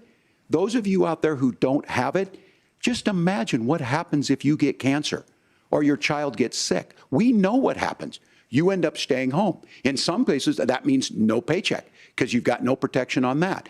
This is the case of an economy that Donald Trump has set for the wealthiest amongst us. He's willing to give those tax breaks to the wealthiest. He's willing to say, bust those unions up, do whatever. What we're saying is the economy works best when it works for all of us. And so a paid family medical leave program, and I will tell you, go to the families or go to the businesses and ask them. As far as childcare on this, you have to take it at both the supply and the demand side. You can't expect the most important people in our lives to take either our children or our parents to get paid the least amount of money. And we have to make it easier for folks to be able to get into that business and then to make sure that folks are able to pay for that. We were able to do it in Minnesota, and I'm still telling you this. We were listed as the best state. We're still in crisis on this. A federal program of paid family and medical leave and help with this will enhance our workforce, enhance our families, and make it easier to have the children that you want. Governor, your time is up. Senator, do you support a national paid leave program? And if so, for how long should employers be mandated to pay their employees while they are home taking care of their newborn? You have 2 minutes. Yeah, well, first of all, Margaret, a number of my Republican colleagues and some Democrats, too, have worked on this issue. And I think there is a bipartisan solution here because a lot of us care about this issue. I mean, look, I speak from this very personally because I'm married to a beautiful woman who is an incredible mother to our 3 beautiful kids, but is also a very, very brilliant corporate litigator.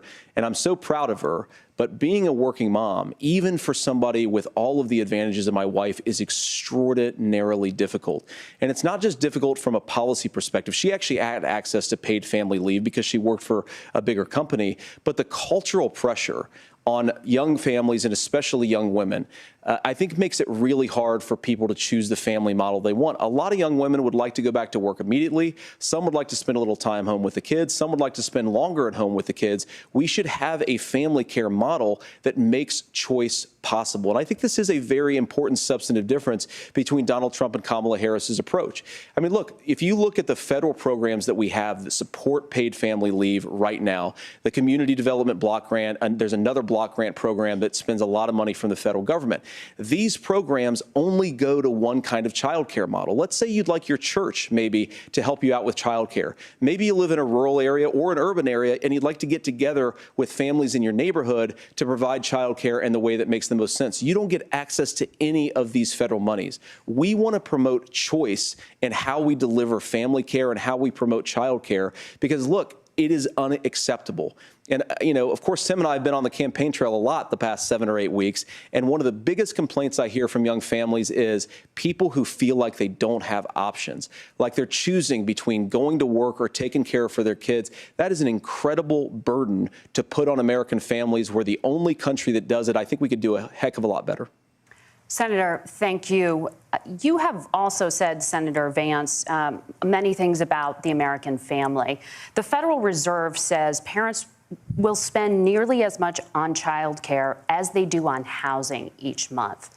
So I want to get your thoughts on this. President Trump recently said, as much as child care is talked about as being expensive, it's relatively speaking not very expensive compared to the kinds of numbers we'll be taking in. Is President Trump committed to the $5,000 per child tax credit that you have described? You have 1 minute. Well, what President Trump said, Margaret, I just want to defend my running mate here a little bit, is that we're going to be taking in a lot of money by penalizing companies for shipping jobs overseas and penalizing countries who employ slave laborers and then ship their products back into our country and undercut the wages of American workers. It's the heart of the Donald Trump economic plan. Cut taxes for American workers and American families. Cut taxes for businesses that are hiring and building companies in the United States of America, but penalize companies and countries that are shipping jobs overseas. That's the heart of the economic proposal. And I think what President Trump is saying is that when we bring in this additional revenue with higher economic growth, we're going to be able to provide paid family leave, child care options that are viable and workable for a lot of American families. Can you clarify how that will solve the child care shortage? Well, because as Tim said, a lot of the child care shortage is we just don't have enough resources going into the multiple people who could be providing family care options. And we're going to have to, unfortunately, look, we're going to have to spend more money. We're going to have to induce more people to want to provide child care options for American families, because the reason it's so expensive right now is because you've got way too few people providing this very essential service. Thank you, Senator. Governor Walz, your ticket also has some child care tax credit proposals. Do you think Congress will agree to the $6,000 credit for newborns and $3,000 credit for children over the age of 6, as your campaign has promised? Is that realistic? Well, if these members of Congress are listening to anybody, I can tell you, and this is the biggest issue. Everybody listening tonight knows. I mean, I'm sure they were shocked to hear it's not that expensive. And let's be clear, whether it's $5,000 or $6,000, that pays you about 3 or 4 months. Let's be clear of where we're at on this. It's because we got out of an imbalance on this. We thought we were going to get by not paying people. I don't think Senator Vance and I are that far apart. I'm not opposed to what he's talking about on options. We've done scholarships types of things. I think we need to be open to making the case. But the issue here is, the question you asked is, you're not going to pay for it with these tariffs. That's just adding another $4,000 on the family and taking less. So not only do they not get the money to pay for that, they're $4,000 in the hole. That's Wharton School. That's his alma mater. And so I think the issue here is, if those members of Congress, I can't believe they're not. When I go to businesses, sure, they'll talk about taxes sometime, but they will lead with childcare and they will lead with housing, because we know the problem is, especially in a state like Minnesota, we need more workers because our economy is growing, but we need the workforce. Governor, thank you. We need to move on. Nora? Let's talk about the state of democracy, the top issue for Americans after the economy and inflation. After the 2020 election, President Trump's campaign and others filed 62 lawsuits contesting the results.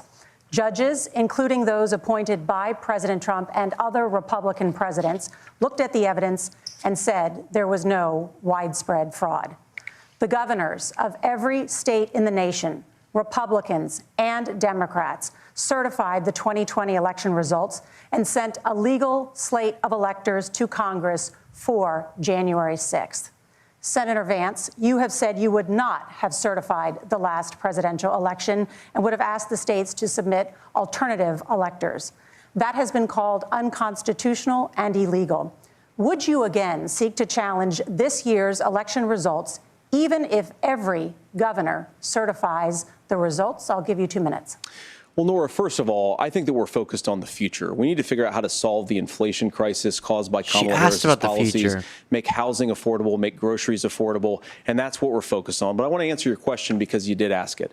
Look, what President Trump has said is that there were problems in 2020, and my own belief is that we should fight about those issues, debate those issues peacefully in the public square, and that's all I've said, and that's all that Donald Trump has said. Remember, he said that on January the 6th, the protesters ought to protest peacefully. And on January the 20th, what happened? Joe Biden became the president. Donald Trump left the White House. And now, of course, unfortunately, we have all of the negative policies that have come from the Harris-Biden administration. I believe that we actually do have a threat to democracy in this country, but unfortunately, it's not the threat to democracy that Kamala Harris and Tim Walz want to talk about. It is the threat of censorship. It's Americans casting aside lifelong friendships because of disagreements over politics. It's big technology companies silencing their fellow citizens. And it's Kamala Harris saying that rather than debate and persuade her fellow Americans, she'd like to censor people who engage in misinformation. I think that is a much bigger threat to democracy than anything that we've seen in this country in the last 4 years, in the last 40 years.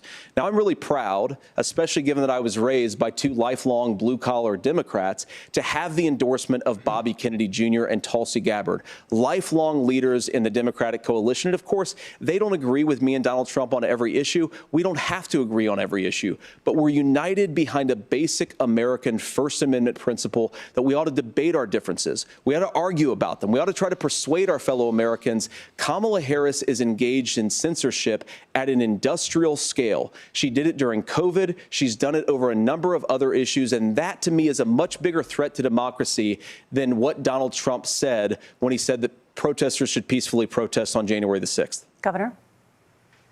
Well, I've enjoyed tonight's debate, and I think there was a lot of commonality here. And I'm sympathetic to misspeaking on things, and I think I might have with the senator. Me too, man. There's one though that this one is troubling to me, and I say that because I think we need to tell the story. Donald Trump refused to acknowledge this, and the fact is that I don't think we can be the frog in the pot and let the boiling water go up. He was very clear. I mean, he lost this election, and he said he didn't. 140 police officers were beaten at the Capitol that day. Some with the American flag, several later died. And it wasn't just in there. In Minnesota, a group gathered on the state capitol grounds in St. Paul and said, we're marching to the governor's residence and there may be casualties. The only person there was my son and his dog, who was rushed out crying by state police. That issue and Mike Pence standing there as they were chanting, hang Mike Pence.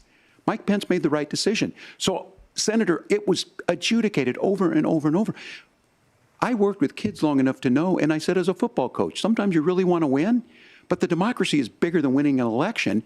You shake hands, and then you try and do everything you can to help the other side win. That's what was at stake here. Now, the thing I'm most concerned about is the idea that imprisoning your political opponents, already laying the groundwork for people not accepting this. And a president's words matter. A president's words matter. People hear that. So I think this issue of settling our differences at the ballot box, shaking hands when we lose, being honest about it, but to deny what happened on January 6th, the first time in American history that a president or anyone tried to overturn a fair election and the peaceful transfer of power. And here we are 4 years later in the same boat. I will tell you this, that when this is over, we need to shake hands this election, and the winner needs to be the winner. This has got to stop. It's tearing our country apart. Margaret? Senator Vance, did you want to respond to that? Yeah, well, look, Tim, first of all, it's really rich for Democratic leaders to say that Donald Trump is a unique threat to democracy when he peacefully gave over power on January the 20th, as we have done for 250 years in this country. We are going to shake hands after this debate and after this election. And of course, I hope that we win, and I think we're going to win. But if Tim Walz is the next vice president, he'll have my prayers, he'll have my best wishes, and he'll have my help whenever he wants it. But we have to remember that for years in this country, Democrats protested the results of elections. Hillary Clinton in 2016 said that Donald Trump had the election stolen by Vladimir Putin because the Russians bought like $500,000 worth of Facebook ads. This has been going on for a long time. And if we want to say that we need to respect the results of the election, I'm on board. But if we want to say, as Tim Walz is saying, that this is just a problem that Republicans have had, I don't buy that. Governor. January 6th was not Facebook ads. And I think a revisionist history on this. Look, I don't understand how we got to this point. But the issue was that happened. Donald Trump can do it. And all of us say there's no place for this. It has massive repercussions. This idea that there's censorship to stop people from threatening to kill someone, threatening to do something, that's not censorship. Censorship is book banning. We've seen that. We've seen that brought up. I just think for everyone tonight, and I'm going to thank Senator Vance, I think this is the conversation they want to hear. And I think there's a lot of agreement, but this is one that we are miles apart on. This was a threat to our democracy in a way that we had not seen. And it manifested itself because of Donald Trump's inability to say. He is still saying he didn't lose the election. I would just ask that. Did he lose the 2020 election? Tim, I'm focused on the future. Did Kamala Harris censor Americans from speaking their mind in the wake of the 2020 COVID situation? That is a damning non-answer. It's a damning non-answer for you to not talk about censorship. Obviously, Donald Trump and I think that there were problems in 2020. We've talked about it. I'm happy to talk about it further. But you guys attack us for not believing in democracy. The most sacred right under the United States democracy is the First Amendment. You yourself have said there's no First Amendment right to misinformation. Kamala Harris wants to use the power of government and big tech to silence people from speaking their minds. That is a threat to democracy that will long outlive this present political moment. I would like Democrats and Republicans to both reject censorship. Let's persuade one another. Let's argue about ideas, and then let's come together afterwards. You can't yell fire in a crowded theater. That's the test. That's the Supreme Court test. Tim, fire in a crowded theater. You guys wanted to kick people off of Facebook for saying that toddlers shouldn't wear masks. Senator, the governor does have the floor. Fire in a crowded theater. That is criticizing the policies of the government, which is the right of every American. Senator, the governor does have the floor for 1 minute to respond to you. Yeah. Well, I don't run Facebook. What I do know is I see a candidate out there who refused, and now again, and this I'm pretty shocked by this. He lost the election. This is not a debate. It's not anything anywhere other than in Donald Trump's world. Because look, when Mike Pence made that decision to certify that election, that's why Mike Pence isn't on this stage. What I'm concerned about is, where is the firewall with Donald Trump? Where is the firewall if he knows he could do anything, including taking an election, and his vice president's not going to stand to it? That's what we're asking you, America. Will you stand up? Will you keep your oath of office, even if the president doesn't? And I think Kamala Harris would agree. She wouldn't have picked me if she didn't think I would do that, because of course that's what we would do. So America, I think you've got a really clear choice on this election of who's going to honor that democracy and who's going to honor Donald Trump. Governor, your time is up. Thank you, gentlemen. We will be right back with both of our candidates. The CBS News vice presidential debate continues. It's upsetting that one of the things that was exciting about the Harris debate, and this, I know it's just so different, was as it went along, she got stronger. There were a lot of moments here that I thought were worse than anything we saw at the beginning, other than the China moment. And again, on the substance, you can always say that, but we're obviously analyzing a lot of the non-substance things because that's what these debates are so often about. I would say I love that Walz turned the question to Vance and said, will you admit that Trump lost the election? And Vance going, what about censorship? It's just like, what? What are you talking about? So that was good. But that closing little moment there is like, this is the most slam dunk issue because it is the most important one, our democracy. And no, you can't bring up Hillary Clinton saying something here or there. Some of the things I might even deem to be inappropriate, that comparing to this months-long effort of allegedly illegal schemes to prevent Biden from coming into office, it's just not even comparable. I understand the Walt's appeal is that everyday sort of guy's guy, and I think it plays out great. Obviously, his polls show that. This just doesn't happen to be the forum where, compared to Vance's smooth talking dishonesty, he's able to effectively deliver some of those key lines. Yeah. So again, I think that Walz is not a particularly smooth, extemporaneous debater. He's clearly nervous. Unlike Vice President Harris, he has not overcome that nervousness like meaningfully, but also he's up against a much more formidable opponent than Vice President Harris was. JD Vance is much smarter and much more effective as a speaker and debater than Donald Trump. But still, I think overall, Walz is doing extremely well, certainly on the substance and certainly in terms of being fact-based.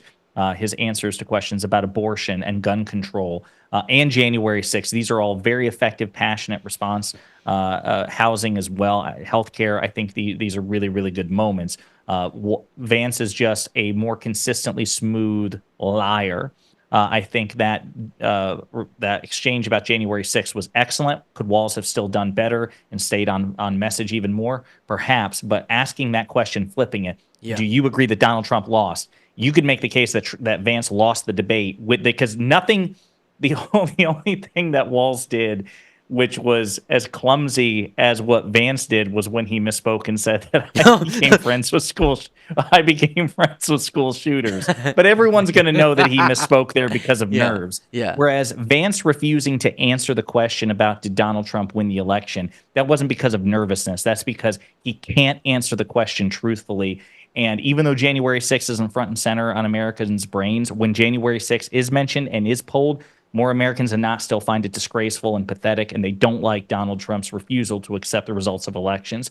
Also good for pointing out, by the way, if we cut back to it, just cut me off. Also good to point out that there is a false equivalence that Vance was creating. Hillary Clinton formally publicly conceded the 2016 election after Donald Trump won, publicly called him privately to congratulate him. She did not conspire with Vice President Biden and President Obama to steal the election from Donald Trump. Hillary Clinton was morally, ethically superior by far to Donald Trump and behaved responsibly. The Republicans are objectively far worse on this issue. But I think that Walz may have won the debate with that exchange on January 6th. He just has to stay in the pocket and ride out the remainder of this. Well, that's what I would say. These debates I know you all know this, but are so much about the sound bites that come of it. And what Harris did brilliantly in her debate with Trump was create a bunch of those sound bites, and then Trump accidentally or whatever created some crazy ones that were bad for him. Here, there weren't very many moments that were like, ba, ba, ba, except for that January 6th related one, which is good because that's an important point. It was delivered effectively by Walz, and Vance is, because in the soundbite version, you won't even get what he's talking about. He's just saying censorship. Because I can tell you most Americans have no clue what you're talking about here. We're back when it comes to Harris censored. Back to the CBS News vice presidential debate. It is now time for the closing statements. Senator Vance won the virtual coin toss and elected to go last. So, Governor Walz, you are first. You have 2 minutes. Well, thank you, Senator Vance. Thank you to CBS News. And most importantly, thank you to all of you. If you're still up and the folks who miss Dancing with Our Stars, I appreciate it. But look, the support of the democracy matters. It matters that you're here. And I'm as surprised as anybody of this coalition that Kamala Harris has built, from Bernie Sanders to Dick Cheney to Taylor Swift, and a whole bunch of folks in between there. And they don't all agree on everything, but they are truly optimistic people. They believe in a positive future of this country and one where our politics can be better than it is.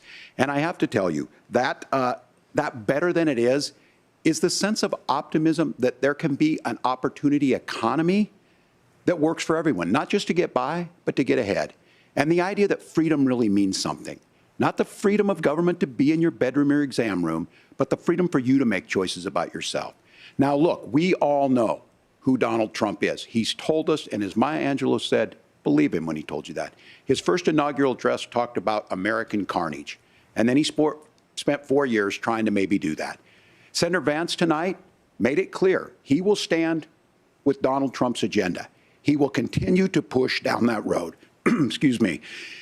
Kamala Harris gives us a different option. Now, I'll have to tell you, I'm going to be careful about the quotes, but there's one that Senator Vance said that does resonate with me.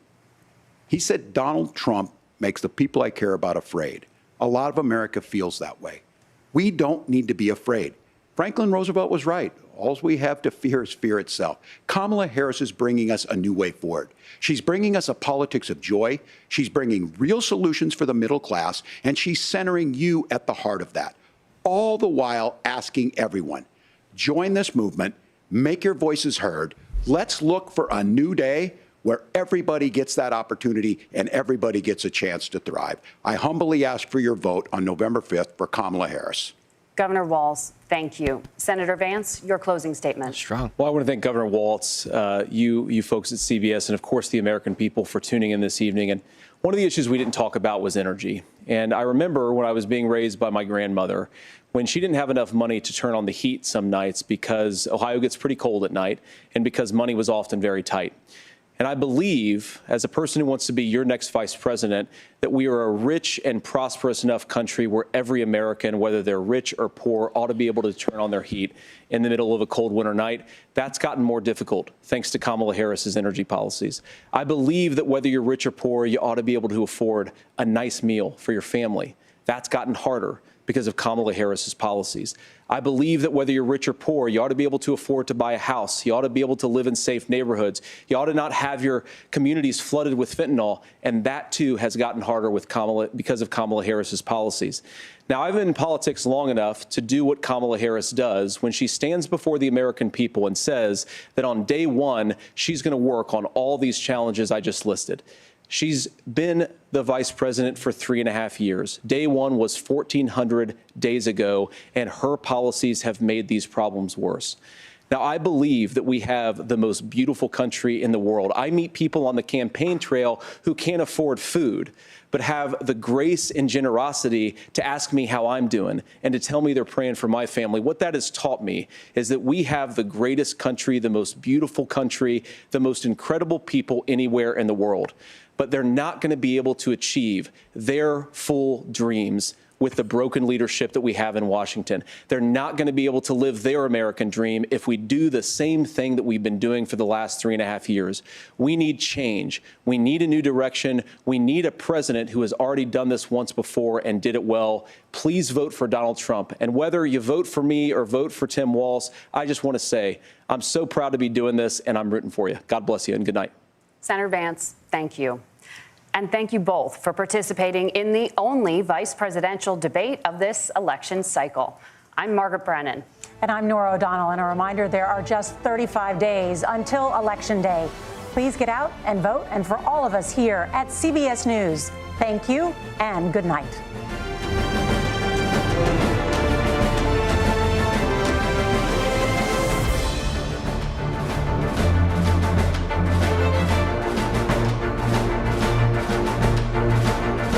So I want to watch how long they talk with each other. Talking all kinds of smack. This is just, I find this so weird, this part. Trump and Harris walked right off. It just, right? I love the idea of politics being where you walk up at the end and you're, oh, yeah.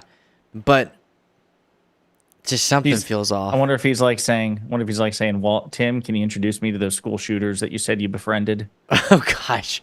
Okay. Waltz's closing statement was strong. Vance's,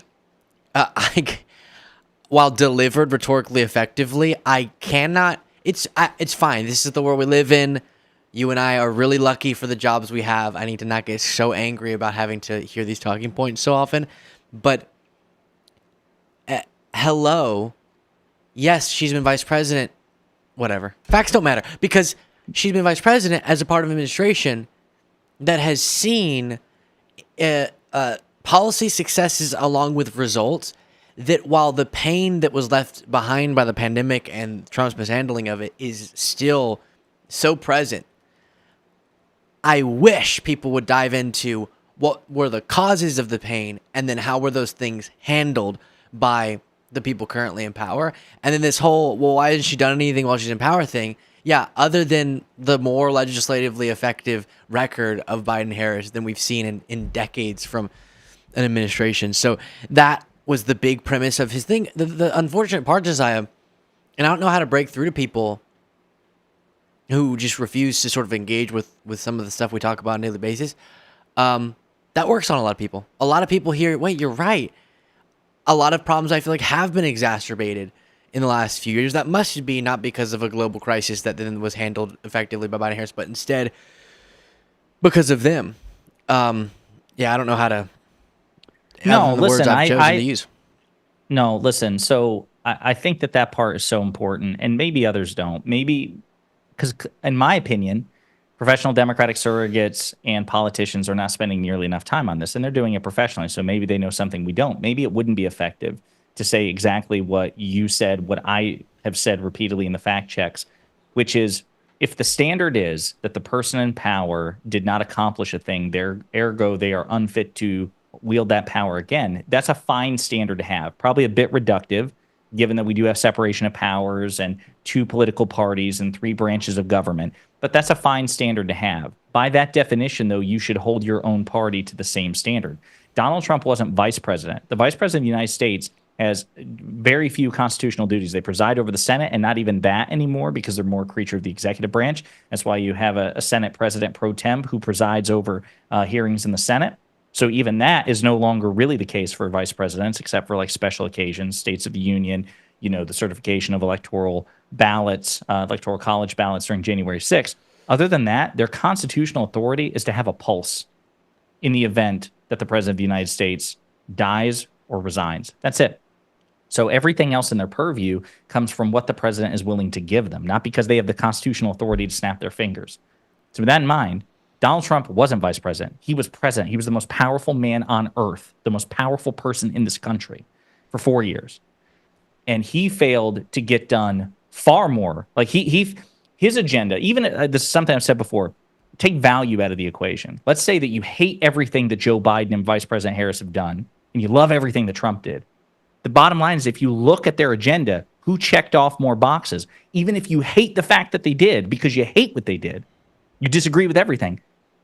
Biden and Harris have checked off more boxes. They have accomplished more of their agenda than Trump did of his. That's a measure of competence. I'm sorry, it is. And the fact of the matter is that much of what Biden and Harris accomplished are things that the Trump administration promised to do. Pass an infrastructure bill, get us out of Afghanistan, cap insulin $35 for seniors, allow Medicare to negotiate prescription drug prices, and on and on and on.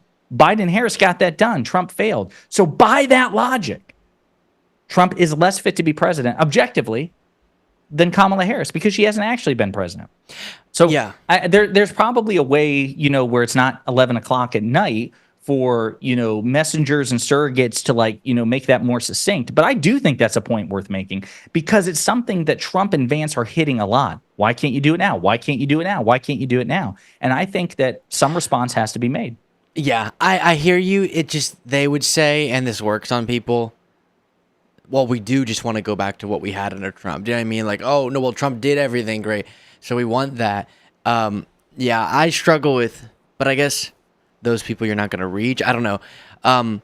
The thing that drives me crazy is all these points about the economic numbers. Show me one single credible prediction or forecast as we were exiting the pandemic that said by any of the metrics you're talking about, we were expected, it was at all realistic for us to come out of that better than we did. We did better than our predictions. If you look at GDP, CBO, the Congressional Budget Office projections, you had our GDP growth before we knew there was going to be a pandemic, currently now being our GDP less than it is now. So before we knew we were going to collapse, we thought we weren't going to be doing as well in the most generic economic metric than we're currently doing. Inflation came down faster than every other country because it was a global crisis, but we dealt with it better. I understand these pains are so real. I just don't know why no one engages with that and then find me some other country that handled it better. Because don't you have to cite some example of what you're talking about, because Trump wasn't handling it better. He was messing everything up. And we do have studies to bolster that about the public health exacerbation of his policies during the pandemic. So I know we've gone through that a gazillion times on both of our shows, but it's going to be really enraging if people just not grappling with those facts and choosing it. Honestly, a more simple analysis, which is, well, these people were in office there, that person was in office there, even though that person was in office when it was at its worst, but we're just going to forget that part of his stint. If that creates a situation where Trump can be elected, my hope is enough people understand what we're talking about that wouldn't happen, because it sounds like they have focus grouped and pulled that phrase of why haven't you done it, and let's go back to Trump sort of deal, and it's effective enough for them to repeat it over and over, as absurd as I find it. Yeah, I mean, I agree that so much of this is reductive, and there's probably a better way to do it. And if you are going to do it, they need to cite their sources. They don't cite their sources, and it is maddening because, well, you know what it comes down to? It's that whole fiscal conservatism thing. You associate the Republican Party with fiscal conservatism. Right. Fiscal conservatism sounds really good, and so you're inclined to give the Republicans the benefit of the doubt. But 10 out of the last 11 recessions began under Republican presidents. Modern American history has been a Democrat coming in and cleaning up the mess left for him or her by a Republican president. And it's maddening. And then you combine all of that with the curve on which that Donald Trump is perpetually graded, and it makes this election incredibly competitive, even though it shouldn't. It shouldn't be based on character and quality of who Donald Trump is: a pathological liar, a malignant narcissist, an authoritarian, an adjudicated rapist, a convicted felon, an insurrectionist. And it really shouldn't be on the merits either. Again, he said he would repeal and replace Obamacare. He failed. And by the way, JD Vance, if you're watching, like and subscribe both to Luke and I know you're watching. Trump trying and failing to repeal and replace Obamacare, he doesn't get credit for that. Well, the Obamacare survived the Trump years. Yeah, because he failed to kill it, because he's so stupid. It was a terrible motivation. I was wondering what the Trump saved Obamacare. Do they mean Trump saved it from himself because he failed to repeal it? Yeah, it's like no, Luke, you don't understand. It's like how an attempted murderer saves you by failing to kill you. You know what I'm saying? It's the dumbest thing. And this is where, with all due respect to Governor Walz, a more rhetorically, like a Pete Buttigieg or Governor Gavin Newsom would have pounced on those moments, and been like, wait, he saved it from himself, or he saved it by trying and failing to kill it, or he would have used my attempted murder, metaphor there. Or even the part where there are current laws and regulations protecting people with preconditions. Why, JD? Who brought those protections and regulations? It was Democrats. You all tried to kill it. I know. That drove me crazy. So the big recap, I know you got to go. Josiah's a booked man. So we'll wrap it up soon. But my overall thing is on the facts that were espoused and the substance and the arguments that were made. JD Vance said all the stuff we expected him to say. Yes, he's rhetorically effective at delivering those things, but didn't bring any hot moments that are going to break the internet and help the campaign at all. That's about as well as I'd expect it going. And Tim Walz delivered, given that he's not a debate master, a perfectly effective debate performance, making the generic points, not being caught in any corner other than the China-related thing that's going to be I don't think people care about that would be too disastrous. And I think he made some really strong points. I think the one soundbite that I'm thinking of is probably, other than the school shooter moment, just because if he circulated, I've befriended a mass shooter. I think the January 6th moment, which is good. That's circulating, but other points are like, yeah, Vance had some things he would do rapid fire that MAGA media will be playing, but it's not the same as the Harris moments that would actually make an impact in the election. And I think that Walz did perfectly fine, and Vance did about as I'd expect. And this is not going to move the needle, but it did introduce a lot of people to these two candidates for the first time, probably. Yeah, I don't know. I doubt it will move the needle. I don't know who won. I would say, obviously, overall in delivery, there's no question that Vance was the more polished performer, and I just have to acknowledge that. Who won? Again, I think that Walz was better on the facts. Walz was better with passion on topics over which he cared, and he dealt a brutal blow to Vance there at the end on that January 6th question. So I'm going to really have to digest who won. the debate. I will be interested to see what this does for JD Vance's favorability ratings. I don't think we're going to see massive change. I don't think it's like Governor Walz will drop and JD Vance will skyrocket, but I wonder if it will close the gap somewhat between them.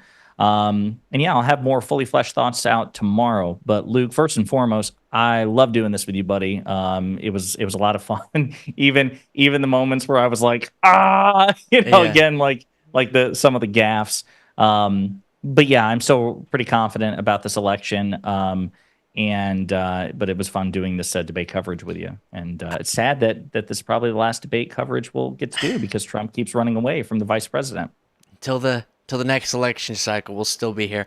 And I appreciate you, Josiah. The last closing thought I have is that's a good point that I'm over because I'm like over stressing about it, over analyzing. Oh, well, if I think about style points and this and that, but your average viewer is also adjusting for, okay, Waltz clearly is not as much of a debater, but I hear the points he's making. I feel like he's a more honest guy. Those judgments are also being made. That's why the whole, unless you have a Vice President Harris versus Trump debate or a Biden versus Trump debate, where in opposite directions, there's a clear, monumental shift towards one person because of the debate. This whole like who won thing is really difficult for me because it's who won on the truth or on the delivery of certain lines. So I agree that's kind of slightly difficult for me to answer. But Josiah, you are a gentleman and a scholar, and we'll be doing something else, if not a debate, very soon together. Everyone go to subscribe to Pondering Politics on YouTube. Luke Beasley and subscribe to Luke Beasley too. I want to give a shout out. Again, if you're watching on my channel, please be sure to like and subscribe. We got to get this guy to 1 million subscribers. That's right. We're getting so close. I could taste it. Taste it. Just taste it. Right out there in front of you.